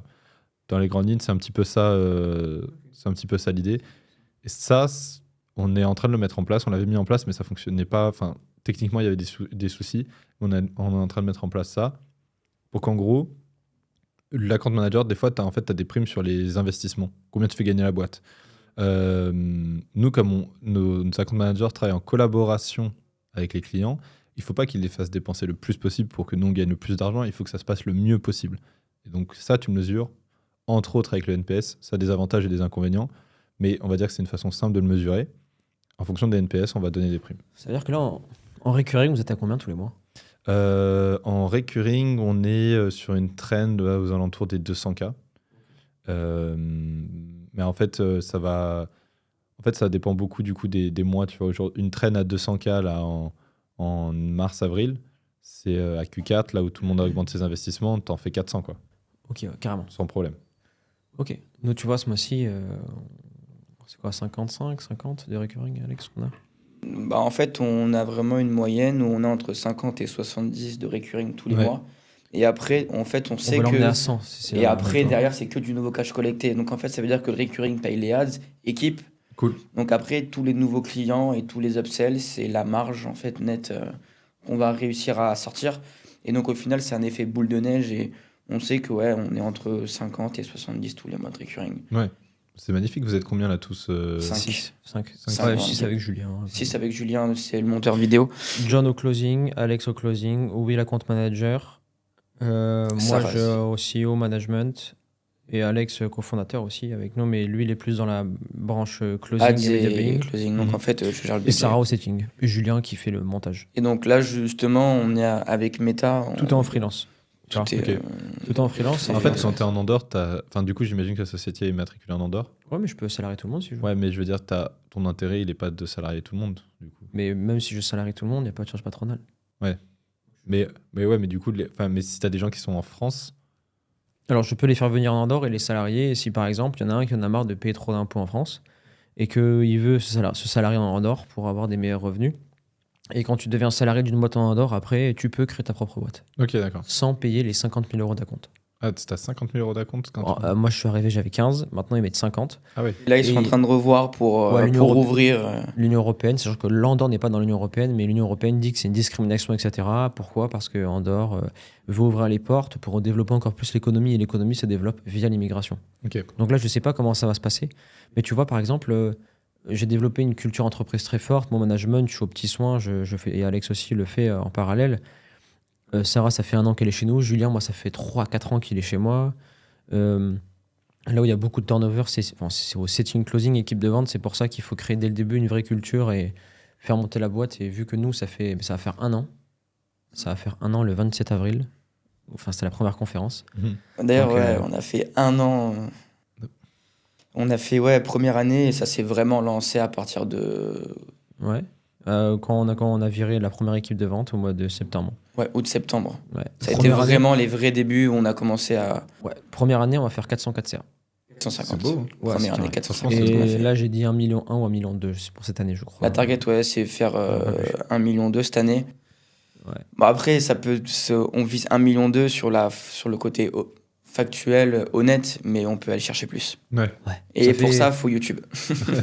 Que 100 000 euros par mois et Ouais. on y est déjà, tu vois. Ouais, Donc, ouais, donc si vous y êtes déjà on là. est sur les en projections, mars, on est en ça va. avance. Enfin, on est un peu en retard vu qu'on On a commencé mis l'année. 7 hein. mois on a mis 7 mois à faire nos premiers 100K. Ouais, putain, c'est. Enfin, Ouais. c'est Ouais. rapide. C'est rapide parce qu'on connaissait. On déjà, s'est fait accompagner. Ouais, on s'est puis fait vous aviez des accompagner. bagages. Et on avait des bagages. Tous les deux. Là, si demain on relance quelque chose de nouveau, je pense qu'on peut battre le record. On peut faire 3-4 mois. Bah, en fait, disons que j'avais pas le niveau en ads, Mhm. on n'était pas accompagné, on n'avait pas les process de recrutement, on close- n'avait pas le niveau de closait tous les deux, closing. alors que- Et donc, en fait, on est parti chez Angelo Dacunto. C'est un entrepreneur qui fait de l'accompagnement. Closer numéro 1 en France. Ouais, il aide les infopreneurs qui font déjà plus de 10K par mois à, améliorer leur équipe de vente, donc à gérer toute la partie pôle essentiellement vente. ça. Ouais. Et après, c'est recrutement scaling. Donc, il a un pôle dans son équipe où tu en as un qui va t'accompagner sur les ads, un qui va t'accompagner sur les chiffres, un qui va t'accompagner sur le closing. Et donc, en fait, on a investi sur la première année près de 80 000 euros, mais c'est pas anodin qu'on arrive à faire ces chiffres-là aussi. Parce que de avril jusqu'à septembre, on a dit non, c'est bon, on sera jamais accompagné. On faisait 10-20K avec On faisait quasiment 10-20K et encore, on faisait pratiquement pas de marge avec les ads. Nos closers, limite, prenaient plus que nous. Ouais. C'était très compliqué. Et donc, au final, on s'est dit, fin de l'été, Antoine, on fait quoi? Bah, on va chez Angelo et ça a été pouf, comme ça. Ouais. Pour te contextualiser le truc, nous on vendait sous forme de webinaire au début. Et le webinaire, tu crames beaucoup. Et à la fin, on vendait à 1000, 1005, je crois. Et c'était Alex qui Même closait. parfois 1000 balles, quoi. Attends, Alex. Et c'était Alex qui closait après un webinaire parce que t'as pas besoin de beaucoup de compétences de closing. Les gens Ouais. sont chauds, ils achètent. Ok. Et si tu veux vraiment scaler, parce que là, un client nous coûtait plus de 1000 euros. Limite, on était break-even. Ouais. Là, maintenant, un client nous coûte entre 500 et 700 euros par mois. Enfin, 500 et 700 euros, tout dépend les mois, pour acquérir un nouveau client. Et je le dis maintenant, il va falloir passer sur le modèle VSL. Tu sais, formation, VSL, derrière un opt-in, VSL, et derrière, mais tu prends du call, mais c'est du froid, tu vois. Ouais. Froid ou tiède. Et il savait pas faire. Il était mauvais en call, etc. Et moi, j'ai pété un câble. Donc, je lui ai dit, prends des roleplays. Il a pris des roleplays sur YouTube, on a pris Angelo. Et maintenant, en closing, il est très bon. Et voilà, c'est tout. Ça a explosé. C'est juste qu'en fait, on était en fait, webinar, ça crache du sang de partout. Ouais. On stressait chaque dimanche de est-ce qu'on aura des gens, D'ailleurs, je fais un dimanche est-ce qu'on va vendre. sur le foot. Et c'est chiant. on est arrivé sur un modèle où dès qu'on est arrivé chez Angelo, il a dit ok, je connais quelqu'un qui est dans plus ou moins la même niche que vous. Il a mis ce process là en place, il a pété les scores. Donc on va tout mettre en place pareil. On a tout mis en place pareil. Et ni une ni deux. Premier mois, on a fait 40, 50, 50, 60, 70. Et après, d'un coup, on a fait 100. Parce qu'on a fait quoi? On a mis en place ce qu'on appelle l'upsell. Ouais. Donc, L'upsell a permis d'aller chercher les 100. l'upsell, il est à 5 chiffres. Ah ouais.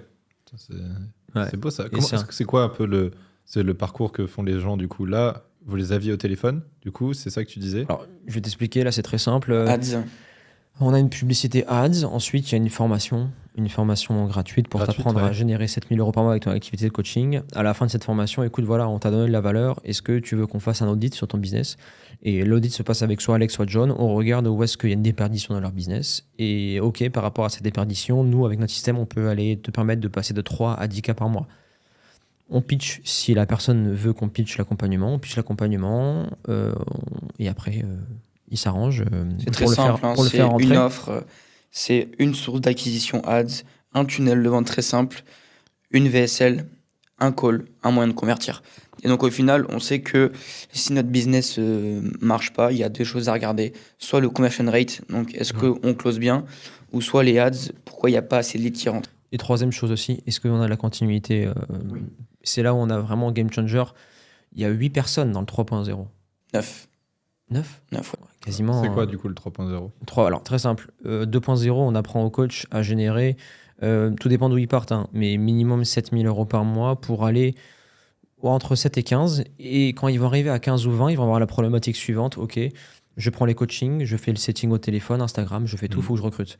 Donc à ce moment-là, nous, on les apprend à recruter et on commence en général toujours par deux choses. On recrute un setter. Donc sur Instagram, la personne va parler avec les gens pour placer 2-3 calls par jour. Elle va le faire aussi en call outbound, c'est-à-dire que dès qu'une personne s'obtine sur la page de vente, elle a son numéro de téléphone, donc elle est aussi appelée.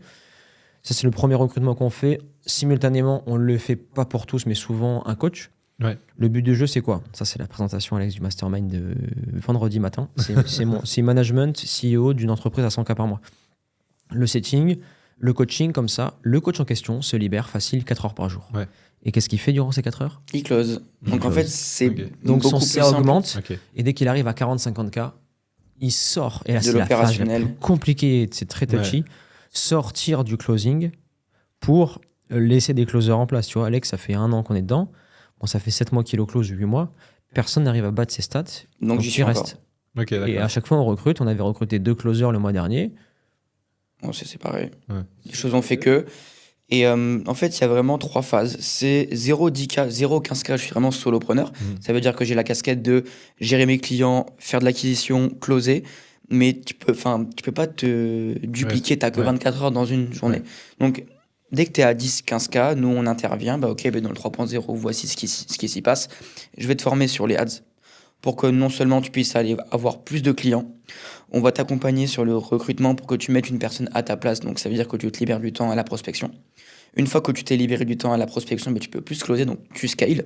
Et une fois que tu arrives à un plafond de verre où tu peux pas prendre plus d'appels, tu recrutes un closer avec toi et tu sors petit à petit de l'opérationnel. Ouais. Donc on a un modèle où on va l'accompagner et on lui a mappé un plan étape par étape parce qu'on est passé par là, on a fait des erreurs, on s'est aussi fait accompagner et on sait parfaitement par où tu dois passer pour aller chercher de la croissance maîtrisée.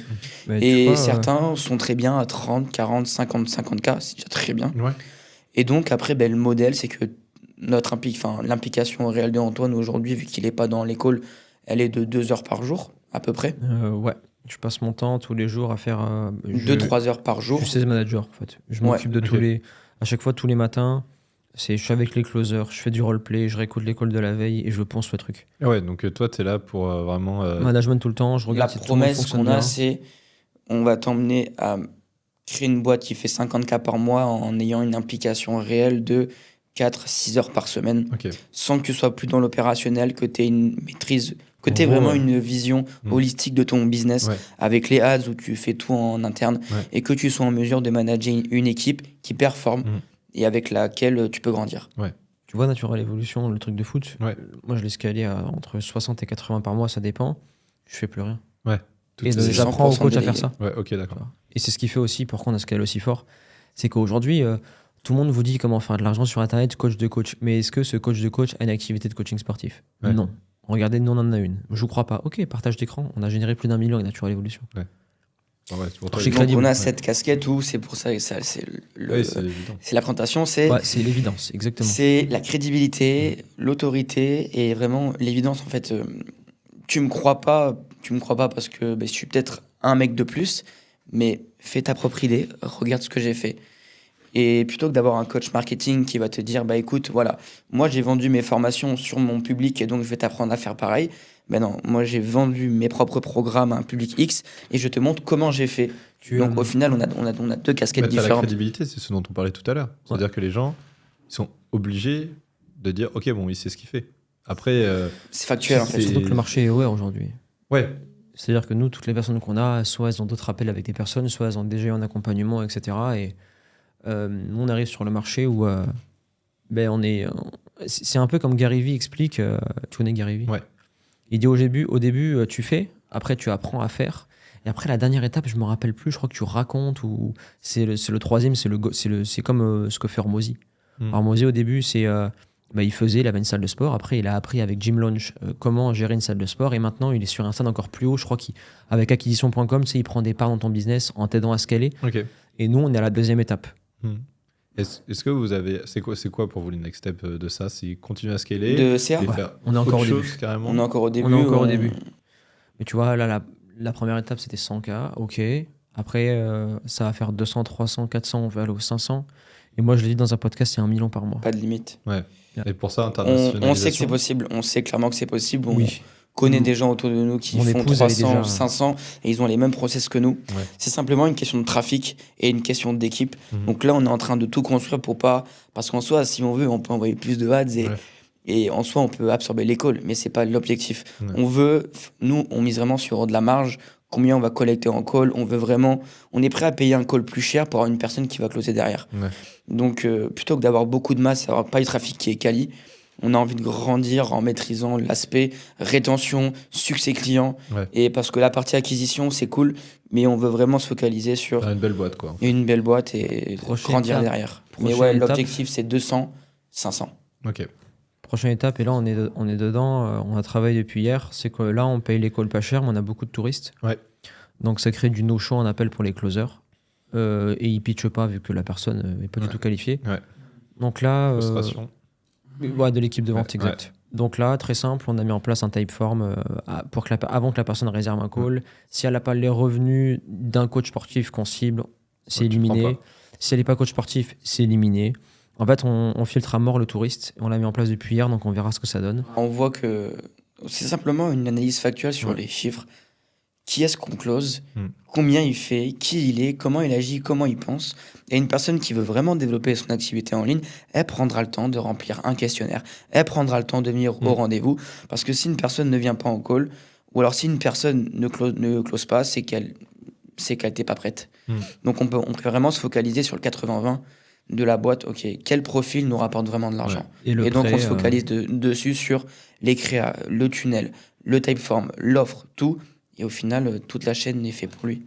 Et la cible, c'est l'avatar type, c'est le coach sportif qui génère entre 2 et 7-8 000 euros par mois, en présentiel ou qui a son propre studio, Qui atteint un plafond de verre. et qui veut scaler, qui va avoir plus de temps pour lui. Et pour ça, ça passe par du coaching en ligne. Ouais. Vous, c'est qui votre avatar? Nous, ça va être une boîte en gros qui a. On en a plusieurs, mais dans les grandes lignes, c'est un mec qui fait. C'est-à-dire qu'on commence à discuter avec des gens qui font au moins 1 million. Donc en gros, on n'a pas besoin de l'éduquer sur un peu comment ça fonctionne, etc. C'est-à-dire que c'est un mec qui a réussi à faire 1 million. S'il les a fait qu'en organique, on va avoir de l'éducation à faire. En général, quand ils font 1 million en organique, ils C'est un influenceur, le mec. solide, en vrai. ils n'ont pas envie de passer par de l'ads, ils continuent un petit peu en organique et on les retrouve plus tard. Mais du coup, on commence à. Ces gens-là, ils peuvent devenir clients chez nous. La réalité, c'est plutôt des mecs qui font entre 5 et. On va dire au moins 5 millions. Quand tu as quelqu'un qui vient vers nous, qui fait au moins 5 millions, il sait exactement comment ça marche, il sait ce qu'on va lui vendre, il connaît les autres agences, il va comprendre notre différence et comment on va pouvoir l'accompagner correctement. Et c'est là, ces gens-là, c'est eux, quand on a des calls avec eux, ça signe très très souvent. Parce qu'en fait, nous, on se différencie des autres dans notre accompagnement, dans notre façon de penser, dans notre, dans la façon dont on va agir avec nos clients. C'est-à-dire que tu as beaucoup d'agences, c'est un peu des usines. Et en fait, le but, c'est d'envoyer du client, d'envoyer du spend, d'envoyer de la facture, et ça s'arrête là. Bah oui. Ouais. Et justement, c'est quoi votre taux de nouveaux clients? Vous avez Il a un dit nouveau Alex. client? Je l'ai pas entendu. Enfin, il a dit Je l'ai pas entendu alors. il veut qu'il y ait moins de 5% de pertes par Ouais. mois. Non, mais combien vous êtes de clients qui viennent dans votre écosystème? Tu dirais Tous les mois? combien de nouveaux clients par mois? Ouais. Alors, ça dépend pas mal des mois. Parce qu'il y a beaucoup de mois creux, beaucoup de mois qui sont plus intéressants. Mais en gros, tu peux compter entre 5 an, au pire, hein, par an. 5 et 10 nouveaux clients quoi, par mois à peu près.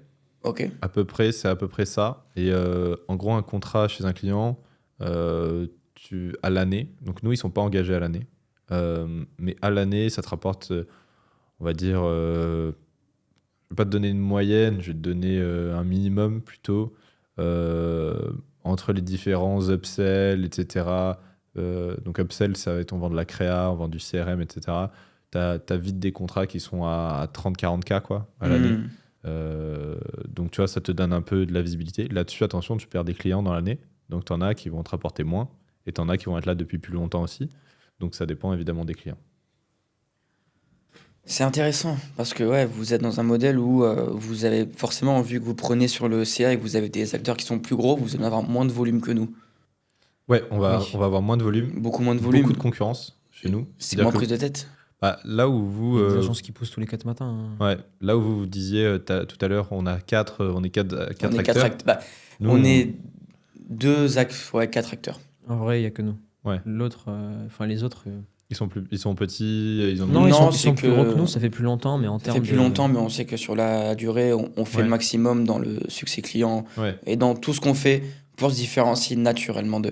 Mais bon, après, il y a forcément des gros acteurs qui arrivent et qui sortent un peu de nulle part et qui Ouais. sont là.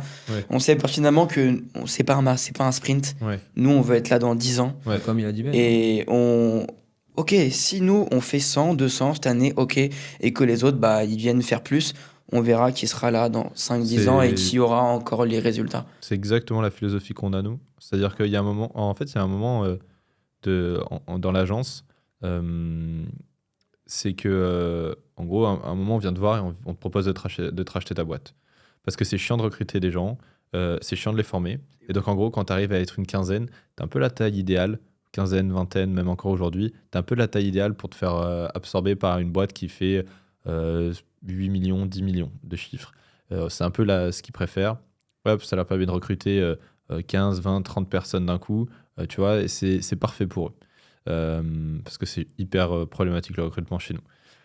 Nous, sachant que sur le marché, les gens savent qu'on est parmi, alors encore une fois, j'ai pas travaillé avec les autres agences et j'ai pas envie de dire quoi que ce soit, mais on est parmi les agences qui travaillent le mieux en termes de services qu'on délivre. On est les plus quali. En fait, on est venu nous voir plusieurs fois pour nous racheter la boîte et en fait, à ce moment-là, il y a un moment où tu dis, ok, tu fais ce chiffre et tu dis, ok, non, la boîte, je vais la garder et je la garderai dans 10 ans, 15 ans. Je m'en fous, en tout cas, la boîte, je vais la garder. Et tu vois plus À du tout. combien tu la lâches t'as un prix ou pour En ça fait, avec Victor vous C'est avez- Non. c'est 2 fois le CA, non? Alors, Annuel. pour les calculs de valorisation, en gros, c'est en fonction de l'EBITDA qui est multiplié entre 6 et 10 en fonction de combien tu fais d'EBITDA. Si tu fais moins de 1000 euros de bénéfices d'EBITDA, de 1 million, pardon, 1 million d'EBITDA, en gros, tu vas avoir un multiple qui va être hyper indexé. Enfin, ton EBITDA, il va être trop dépendant de ta rémunération. C'est-à-dire que si tu te verses un salaire à 10 000, tu vas pas faire de chiffre. Si tu te verses pas de salaire, tu vas pouvoir aller taper un EBIT à 500 ou 600, tu vois, facilement. Donc, quand tu es en dessous d'1 million, en gros, tu te fais un peu ouvrir, tu te prends un multiple à 5, 6, et du coup, par exemple, tu fais 300 000 euros, bah, multiple de 5, bon, bah, tu as ta valo de ta boîte, et on te dit, OK, je te rachète 30% maintenant, ou 40% maintenant, tu restes 3 ans dans ta boîte, et dans 3 ans, je te rachète le reste pour faire 100%, et après, tu seras libre de partir. En gros, c'est un peu ça qu'on te dit. Donc, dans les grandes lignes, on se dit, tu prends 300 000 euros maintenant. Dans 3 ans, si tu fais la croissance que tu as prévu de faire, tu prendras 1 million. Et puis, tu auras 27 ans, 28 ans. Et tu auras 1 million en poche et tu seras tranquille. C'est quoi le bout du chemin pour toi? Exit? Non, nous, on veut pas vendre. Pas vendre du tout. On a fait ce choix-là. On s'est posé la question longtemps. Et en fait, on a fait ce choix-là de se dire, en fait, on n'a pas envie de faire ça. On a envie de faire une boîte de dingue. Et on va faire des trucs de fou. Donc, on va rajouter des services dedans. Et on va faire ce qu'on sait faire de mieux. Et on va développer la boîte. Et on va faire une maxi agence qui sera magnifique et qui sera hyper cool. On a envie de faire une success story. Et comme tu disais à raison tout à l'heure, on va pas. En fait, on préfère sacrifier la croissance pour avoir de la qualité, c'est-à-dire aller moins vite, mais aller beaucoup plus loin que les autres. Tu vois, je te donne un exemple dans notre écosystème. Tu as plusieurs agences là récemment qui ont été chercher des quasi 10 millions de chiffre d'affaires ou ces choses-là. Elles sont quasi toutes vendues. En fait, les mecs, ils prennent la boîte, 3, 4, 5, 6 ans, ils la montent à 10 millions, ils la vendent. Mais c'est des mecs qui ont 35, 40 ans, tu vois. Moi, j'ai 26 ans. En fait, nous, on est prêt à tout et on n'a pas peur, en fait, que ça s'arrête. Tu vois, on n'a pas cette peur-là. On se dit, je prends la boîte, je la garde et je vais la scaler et ça va bien se passer. On va vendre des trucs de ouf, nos clients, ils vont être contents. On va se sentir... Et en fait, on fait juste un truc qu'on aime. Et au final, l'argent... En vrai, aujourd'hui, j'ai un niveau de vie qui est hyper cool. Je sors quand j'ai envie de sortir, je m'achète des fringues, je fais ce que je veux, j'ai pas d'enfants, T'es dans la j'ai performance. pas ces besoins-là. T'es dans la performance. Quand tu veux dire dans la vie de tous les jours, j'essaye d'optimiser ces choses-là. Au business, moi, Alex, je sais pas autant que moi, mais moi, je suis dans la perf. Ouais. C'est-à-dire que en termes de résultats, que ce soit financier ou dans ma vie de tous les jours, j'ai toujours voulu être le meilleur. Tu vois. Ouais. Ben, en fait, nous, on a envie d'être les meilleurs, mais pas en termes de chiffre d'affaires. On a envie d'être les meilleurs en qualité, parce qu'on sait que à la fin, nous, on sera là. Toutes les autres agences, tous nos concurrents d'aujourd'hui, Ils se seront probablement revendus à droite à gauche. C'était le meilleur en qualité, t'es le meilleur aussi en chiffres. Ça demande du temps. En fait, tu peux facilement sacrifier ta qualité de service, vendre un truc moins cher. Je veux dire, demain, tu fais une agence, tu vends de l'ADS avec 200 euros de fees par mois, t'appelles tous les coiffeurs de France. Tu vois, tu peux faire du chiffre, mais t'as une boîte qui est pas très stylée, quoi. Tu vois. Petite idée de business. Non, mais tu vois, ça peut fonctionner sans aucun problème. Mais aujourd'hui, c'est pas ce qu'on a envie de faire. Puis même, moi, ça me plaît de me lever le matin, de prendre mes calls. J'aime ma boîte. Ouais. Et comme toi, je pense que revendre, ça mettra un creux. Ouais, bah en fait, on s'est posé la question, on a été voir des mecs qui ont déjà eu ces expériences-là, qui connaissent des gens dans ces trucs-là. Et on a dit, ouais, on nous propose ça, qu'est-ce que t'en penses et tout. Et on nous a dit, ok, bah là, tu vas faire quoi en fait après? Est-ce que t'as un projet? Est-ce que t'as une autre idée? Est-ce que c'est un truc qui te motive beaucoup plus ou pas? Bah non, en fait, là, aujourd'hui, j'ai créé la boîte que j'avais toujours envie d'avoir. J'ai des collabs qui sont adorables. Je les adore tous les matins, je les vois, je suis trop content. Je veux dire, il y a un truc qui est assez marrant et ça les fait rire quand je leur dis. Moi, je m'étais mis un goal, c'était le jour où mes collabs, en fait, vont se voir en dehors du taf, faire des soirées entre eux, sans nous, en dehors du taf. J'aurais tout gagné. Tu vois, je sais que là, on aura gagné un truc de ouf. Et ben, tu vois, c'est arrivé il y a quelques mois de ça, il y a 6 mois, 9 mois, quelque chose comme ça, même peut-être un peu plus tôt, il y a un peu plus longtemps. Mais tu vois, on a un groupe de filles qui s'entendent super bien, qui se font des week-ends ensemble, qui sortent ensemble et tout. Mais pour moi, c'est une réussite de fou, ça, tu vois, de me dire, tu vois, ça a tellement plus Tu de sors du valeur que cadre d'autres choses. classique. Ouais, pour moi, ça a tellement plus de valeur. Je me dis, j'ai fait une belle boîte, là, tu vois, j'ai réussi à faire un truc cool, où les gens sont épanouis, ils sont bien payés. Moi, tu vois, si je peux payer les gens plus, genre, je le fais, en fait. Moi, c'est pas un sujet pour moi. À la fin de l'année, je préfère qu'il reste zéro, enfin, tu vois, qu'on ait fait zéro de bénéfices, que tout le monde soit bien dans la boîte. Moi, je suis bien payé, vous êtes bien payé, tout le monde est bien payé, tout le monde est content. Je m'en fous, en fait. J'ai pas un besoin d'avoir 1 million de côté. J'ai un besoin, par contre, d'avoir une boîte de ouf et de pouvoir rouler sur tout le monde et dire, moi, j'ai une boîte de ouf, j'ai 0% de turnover, j'ai une qualité de service de malade, tous mes clients sont contents. Maintenant, qu'est-ce que tu vas faire, toi? Tu as fait 300 000 débits cette année ou 1 million de débits cette année. Bon, bah, très bien, c'est cool. Mais ta boîte, tu as la moitié des gens qui se barrent dessus. Tu vois, c'est que des Ouais, choses bien comme sûr. ça. Puis même après, tu vis aux frais de la boîte aussi ou pas mal. Bien sûr, ouais. Bah, ça, c'est... T'es en France, mon gars. Ouais. Encore T'es en France, Tu récupères derrière. t'es obligé, en fait. En gros, je sais pas si c'est un sujet qui est pertinent à aborder ici, mais t'as des montages fiscaux.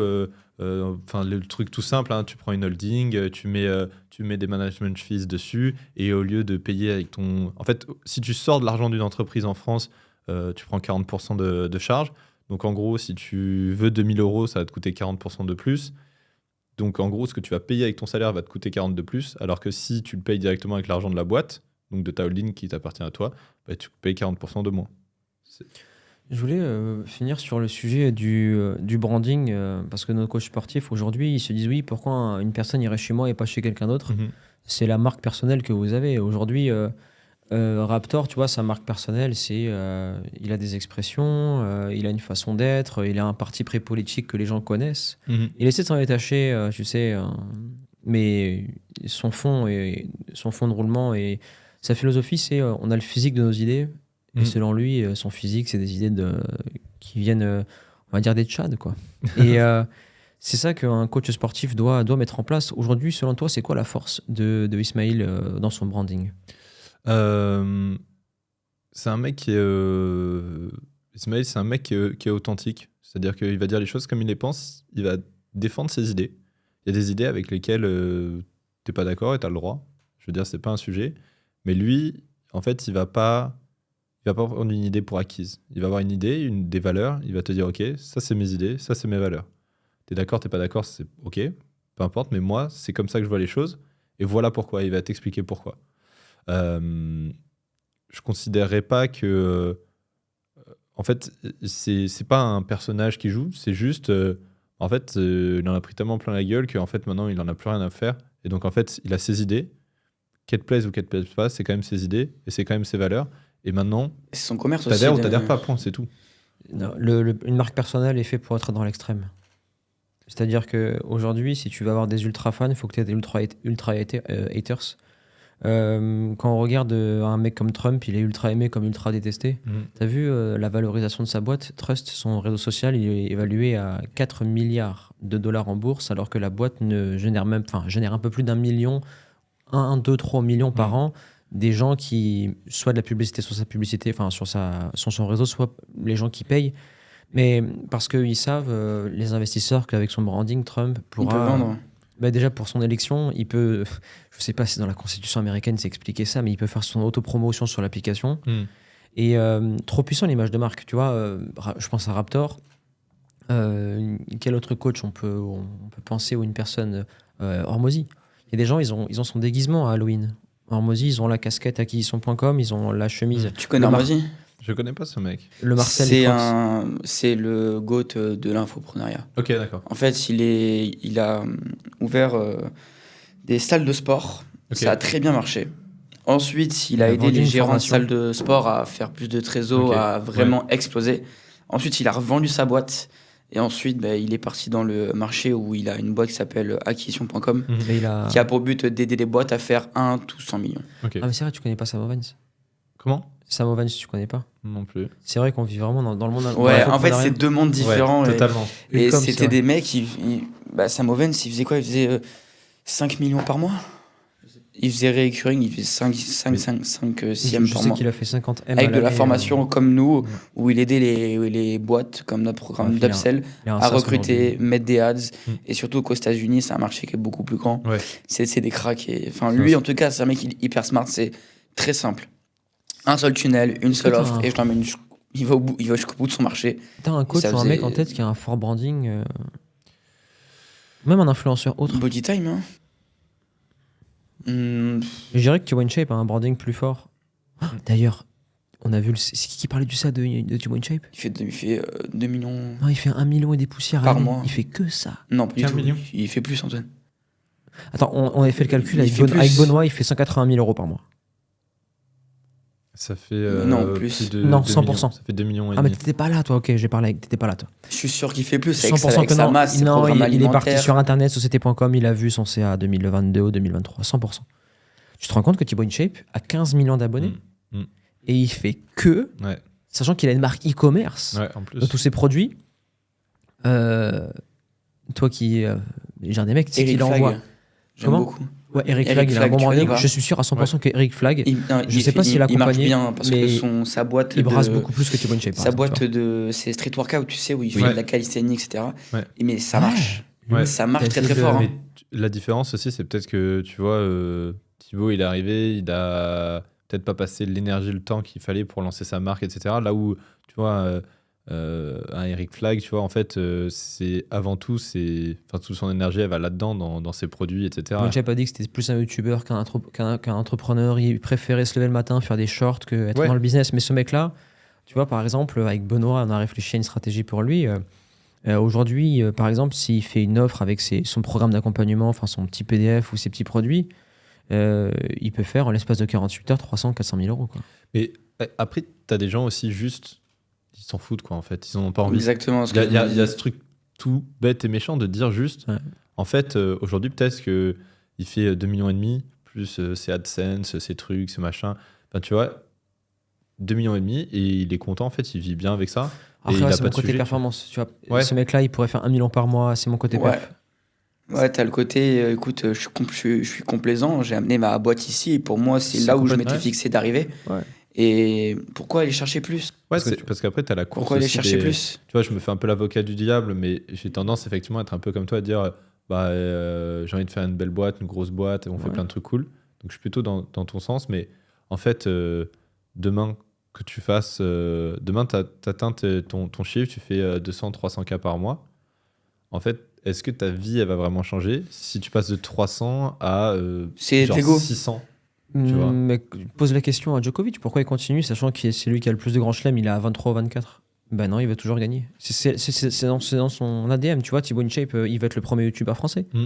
Il le dit pas frontalement, mais il se fout droit. Maintenant, Ouais. il fait des shorts sans parole pour être Pour international. toucher l'Inde, Pour pour les battre pays Squeezie. où en fait, t'as la barrière de la langue qui le Ouais. limitait jusqu'à Tu vois. maintenant. Et... Il a la performance niveau chiffre de ce point de vue-là. Il Mm. n'est pas sur les sur Ah, son mais chiffre tu peux d'affaires. être le plus gros et ne pas avoir une communauté solide.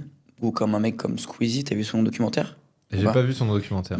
Mais rien que ça lui permet non seulement de grossir pendant qu'il publiait pas, et à son retour, il va encore plus exploser. Parce qu'en fait, il a mis toute sa croissance en étant naturel, sans forcer les choses. Et au final, il se retrouve, malgré lui-même, D'ailleurs, en parlant naturel, à grossir, tu vois. je vois des vidéos de Squeezie des années avant sur Pokémon Go et tout. Mhm. Aujourd'hui, là, il serait traité d'ultra raciste, discriminatoire, etc. avec Ouais. les vidéos qu'il a faites. Ah ouais. Et je trouve ça très intéressant et génial qu'avant, on ne se voyait pas autant censuré qu'on pouvait dire des dingueries, tu vois. Ah bah c'est clair que aujourd'hui c'est On faut fait faire attention. attention à tout ce que tu dis, de la façon dans laquelle tu tournes les choses et tout. Et Ouais. Même, par exemple, Ismaël, il s'est hyper censuré alors quand il parle. ouais, parce Par rapport à avant. que en fait il a pas envie il a plus envie d'avoir cette image là et ça lui il y a quand même eu en fait ce qui l'a dérangé beaucoup c'est la partie injustice. En gros il a eu quand même beaucoup d'articles qui racontaient des trucs complètement faux sur lui et tout. Je crois qu'il y a eu des articles où il disait que c'était un nazi. Ouais, non, mais il y a des trucs qui sont dinguerie. complètement fous, alors que bon, t'écoutes son podcast, oui, je veux dire, t'écoutes son podcast, tu peux avoir des choses sur les. T'es pas d'accord, c'est pas tes idées. Mais je veux dire, il y a quand même deux mondes entre ces choses-là. En revanche, sur les médias, bah, c'est bien de faire du name dropping, de balancer des trucs, des gros titres et tout. C'est comme ça marche comme ça. Mais effectivement, aujourd'hui, en fait, lui, son intérêt, il est pas dans. Aujourd'hui, il a envie de faire une belle boîte où il vend des bons produits et que en fait, les gens s'améliorent grâce à ça. C'est ça qui l'intéresse. Après, son C'est discours, la finalité, etc., hein, c'est différent, quoi. C'est des choses qui sont différentes. Il a pas besoin. En fait, aujourd'hui, il a pas besoin de parler comme c'était le cas avant. Il a quand même pris 10 ans entre ses vidéos YouTube et là. Moi, même il est son devenu audience, elle est mature. là et Ouais. tout le monde connaît le Raptor plus ou moins. Et... Même t'écoutes pas, enfin, tu sais, tu te forces pas à écouter un podcast. Et moi, j'écouterai Ouais. jamais un podcast d'une personne que j'aime pas. Eh ben, trompe-toi. Trompe-toi, il y a des gens. Est-ce que vous vous faites insulter C'est une question qui me passe par l'esprit. Est-ce que nous, en infopreneuriat, on se fait insulter, je pense, 5 à 10 fois par jour? Ouais, 10 fois Ok. par jour, on se fait insulter. Est-ce que sur vos ads, e-com, il y a des mecs qui insultent dans les commentaires? Tu veux dire de nos clients, tu veux dire? Ouais. Ouais, il y a toujours des commentaires qui sont assez négatifs. Honnêtement, c'est pas une partie que nous on gère. C'est-à-dire que c'est aux clients de gérer Ouais, ils ces suppriment ça. commentaires. Ils font leur vie, ils font ce qu'ils veulent. Ça ne nous regarde pas trop. Mais du coup, on les subit pas trop, nous. Et nous, de manière globale, on est quand même des mecs assez cool. Donc, nous, on a des problèmes avec personne. On est plutôt assez friendly avec tout le monde, même avec des concurrents et tout. Des fois, le courant passe, des fois, le courant passe pas. En vrai, il n'y Ok. a pas trop de sujets. Ah non, on se fait tous les jours insulter, tu sais. Les gens, ils voient tellement de pubs sur les réseaux Bah oui. qu'ils t'insultent fort et ça, il faut l'accepter. Hein. Tout le monde de l'infopreneuriat, de la formation en ligne, il y a La tellement formation de en ligne, personnes qui ont, tu sais, Tu sais que tous les jours, la j'en vois des porte nouveaux, hein. d'entrée est tellement. Tous les jours, j'en vois des nouveaux. T'as pas de porte d'entrée. Et donc, au final, tout le monde vient, mais peu de personnes restent. Ouais. Et donc, les gens, ils font un raccourci très simple. Ouais. Formation est égale arnaque, donc est égale pigeon. Ouais. Donc, du coup, au final, dans 2-3 ans, on aura encore des commentaires comme ça. Mais c'est pas grave. C'est ok. Vous pensez qu'aujourd'hui, moi, c'est un milieu que je connais pas du tout et que je suis très loin. Des mecs comme Yomi et Oussama qui te vendent une formation sur l'IA, vous pensez quoi de ces gens-là? Est-ce que ça donne une bonne visibilité, enfin une bonne comment dire, Une bonne image, une bonne du, image de du monde de l'infoprenariat, la... Ouais. ou au contraire, c'est l'inverse. Vous avez envie de vous exprimer là-dessus. Ouais. Enfin, vous Je en te laisse pensez quoi? commencer, Antoine. C'est vrai que c'est une bonne question. Moi, je le vois du côté positif où ça éduque. Ouais. Ça éduque l'audience. Mais sinon, pour moi, l'infoprenariat ne se résume pas à un Yomi et un Oussama. Ouais. Là, tu as mis le curseur sur ces deux personnes-là. Ouais. Moi, l'infoprenariat, je le place...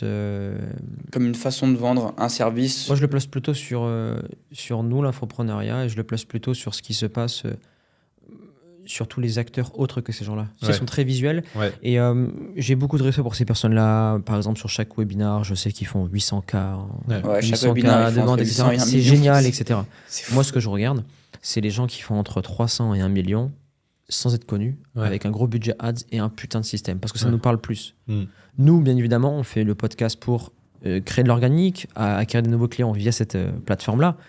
Mais nous, ce qu'on regarde, c'est les gens qui ils mettent 1 euro, il y a X qui sort de la boîte et comment on fait avancer les choses. Et je regarde ces personnes-là qui sont dans l'ombre et c'est eux qui m'inspirent plus, tu vois, que ces gros mastodontes du marché. Ce mastodonte m'inspire pour la création de contenu, pour l'image personnelle, enfin pour la marque personnelle qui s'est créée sur lui. Après, en termes de référence, tu vois, il y a des choses qu'on pourra en parler après, mais je pourrais pas dire ici, tu vois. Ouais. Mais c'est. Et plus globalement, pour ma part, Oussama, forcément, il a eu l'association avec Yomi, vu qu'avant, il était dans le modèle startup et il a très bien vu qu'avec le modèle de formation, avec l'image de marque qu'il a et le fait qu'il soit associé avec Yomi, avec Mindeo, il a pu aussi récupérer de ce business model, de ce marché-là. Donc forcément, il a profité de ce courant, il a totalement raison. Mais leur formation est sûrement très bien. Moi, je sais que j'avais acheté Ecom Pro et qu'au final, celle avec l'IA, c'est simplement un module en plus où ça m'a parle. Mais c'est bon, j'ai l'exemple, Alex. Mais pour moi, je pense pas qu'ils salissent l'image. Yomi Oussama, c'est un peu comme si un joueur de foot voulait ressembler à Messi et Ronaldo. Non pas que Oussama et Yomi sont Messi et Ronaldo, mais c'est des joueurs tellement loin que on peut pas s'en inspirer. On peut s'en inspirer de loin pour créer quelque chose, une impulsion de faire. Mais sinon, prendre exemple sur eux, c'est des modèles où si vous voulez, les gars, faire comme eux, vous devez dans l'ombre faire 5-6 ans de vidéo en espérant que ça marche. Ouais. C'est pas, tu vois, tu peux pas t'en inspirer. C'est comme si toi, tu prenais une agence qui avait... c'est comme s'il y avait un youtubeur qui avait 1 million d'abonnés et qui crée son agence. Il va faire 10 fois plus de CA que toi, alors que toi, ça fait 6 ans que tu es dans le milieu. C'est complètement... Tu peux pas t'en inspirer. Ouais, c'est décorrélé. C'est deux choses différentes. Exactement. Donc, ces gens-là... Après, avec leur image, même eux, quand ils mettent des formations ou alors des conférences, ils en font 2 par mois. À chaque fois, les gens, ils sont hyper contents de faire des conférences avec eux parce qu'ils passent un moment avec leur gourou. Ouais.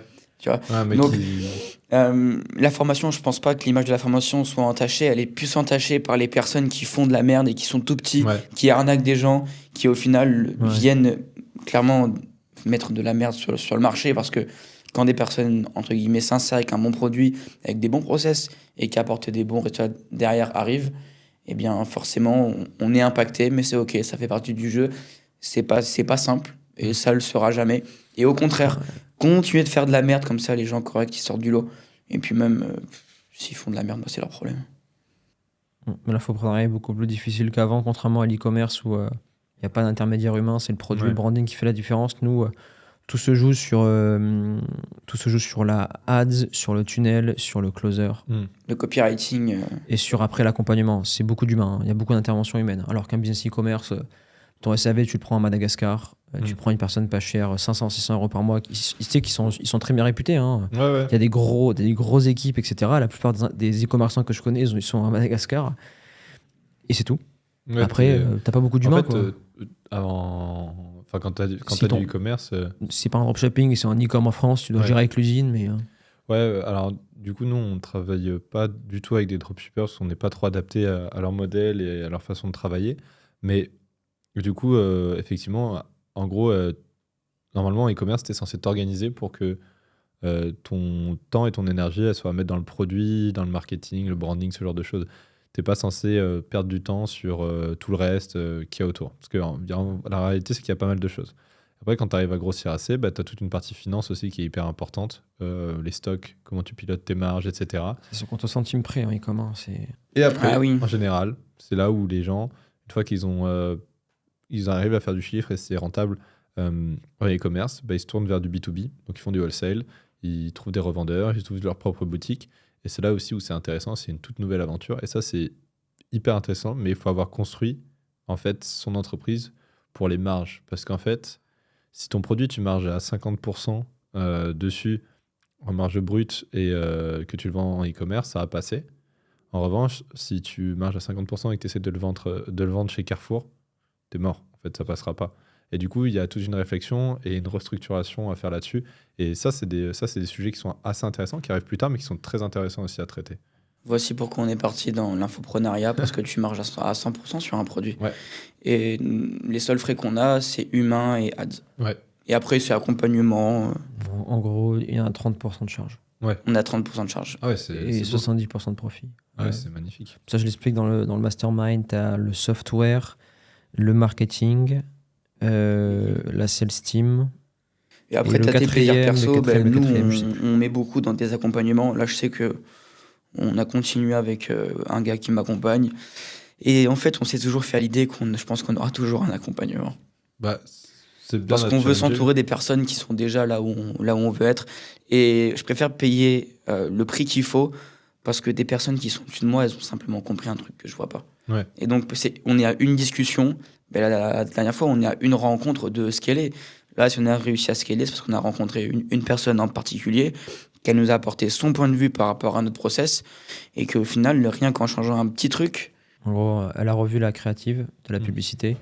On paye les calls 50 € au lieu de les payer 200 avant. Ah oui, c'est plus la Donc même t'as chose. quatre Et elle fois amène plus des gens d'opportunités. beaucoup plus qualifiés. Mais je reboucle sur un truc, tu parlais d'un mastermind, du coup, vous organisez un mastermind, Là. c'est ça? Ouais, Là, on organise, vendredi, samedi, là. Du on coup, fait Mercure Hotel. c'est quoi? 2 par an. Et à Alors, quoi ça sert? Enfin, c'est, qu'est-ce que Là, il reste 5 minutes. Ouais, bon, j'explique. Je vais l'expliquer rapide, Alex. Le mastermind est fait pour les personnes du 3.0. Ok. Où on les voit 3 fois par an en physique. On aborde des sujets qu'on n'aborde pas en live et qui ne sont pas dans l'espace de formation du 3.0. Mais un mastermind, au-delà de faire des présentations, c'est plus on voit les gens en vrai, on voit les équipes en vrai, on crée un lien. Et dans un mastermind, tout se fait dans les discussions à table. Mhm. À table, ils vont échanger leurs tips à eux. C'est comme si tu prends 10 bennes qui ont tous une agence et Mhm. tu les mets autour d'une table pendant 2 jours. Je te jure que tu vas sortir Ouais. avec des idées de ouf. Ouais. Et après, nous, on pousse vraiment plus loin durant les présentations. Alex, sa présentation, c'est comment scaler. Comment en fait comment on a écrit nos ads, comment on scale avec notre offre et derrière comment aujourd'hui on arrive à stabiliser la boîte à 100K par mois Mm. simplement avec un seul tunnel, un seul produit et aller chercher plus. Mhm. Donc comment je traque mes chiffres, mes CRM, vraiment toute la psychologie derrière tout notre système marketing. Comment en fait j'ai pensé l'offre, les ads et le tunnel par rapport à mon client Ok. et pourquoi finalement c'est une suite logique qui se fait chez nous. Ok. Et donc, on a loué le Mercure Hotel à Bordeaux. Et pendant 2 jours, on a un chef qui vient et on est 30. Il y a 10 du 3.0. Il y a notre équipe. Et après, on a mis la place pour les membres le qui 2.0. du 2.0. Donc, certains sont venus. Certains viennent de Belgique, Luxembourg, Ok, cool. Paris. Et au final, on crée Et surtout, des activités. On crée vraiment un lien. Et puis, c'est aussi pour le branding. On a Cosmos qui viennent pour filmer. Donc, on aura des images pour nous. On va créer vraiment de la confiance. Pour de la Et ça passe ads, par de la l'autorité trust. sur le marché. Ouais. C'est aujourd'hui Bah, Crédibilité. Hein. Exactement. crédibilité, trust et surtout voir les. Ça fait 1 an qu'on accompagne certains, Mm. les voir en vrai. Moi, j'ai organisé on est en train de se battre. Ils veulent au Lazare Quest. Tu connais Lazare Quest? Ouais. À Le Bordeaux, truc de- à côté. Ouais. Ouais. Je trouve ça claqué. On va aller au Lazare Game, c'est beaucoup mieux. On fait un karting aussi. Au karting aussi, tu Karting. vois. On organise un truc vraiment sympa. Enfin voilà, c'est vraiment pour créer un lien et dire ok, le fais on deux- n'est pas 2-3 fois par simplement an. un accompagnement en ligne, Ouais. on est plus que ça et c'est comme ça qu'on se différencie des autres. Ouais, c'est un accompagnement hybride, si Ouais. tu préfères. Ok. On est bon? Pas mal. On est bon. Merci Ben, Ouais, bah, merci pour ta merci à présence. Merci Ben, merci Alex. Et Pareil, vous avez le lien en bio si vous êtes un coach sportif et que vous voulez scaler votre activité. ouais, Formation gratuite, c'est accessible juste en dessous, adresse, email et vous recevrez tout directement. yes. Et après, ce sera peut-être avec moi. Merci Ben, ça se trouve, on se retrouvera à Marrakech. Je vois qu'il va assez souvent. J'y vais souvent et j'y vais la semaine prochaine. Ah ouais. Je vais profiter un peu. On fait du télétravail là-bas. C'est bien. Il y a du soleil, Exact. c'est pas cher. Magnifique. c'est la belle vie. Bon, Bonne. Passez une Ciao. excellente journée ou soirée. On se dit au prochain épisode. Clap. Ciao.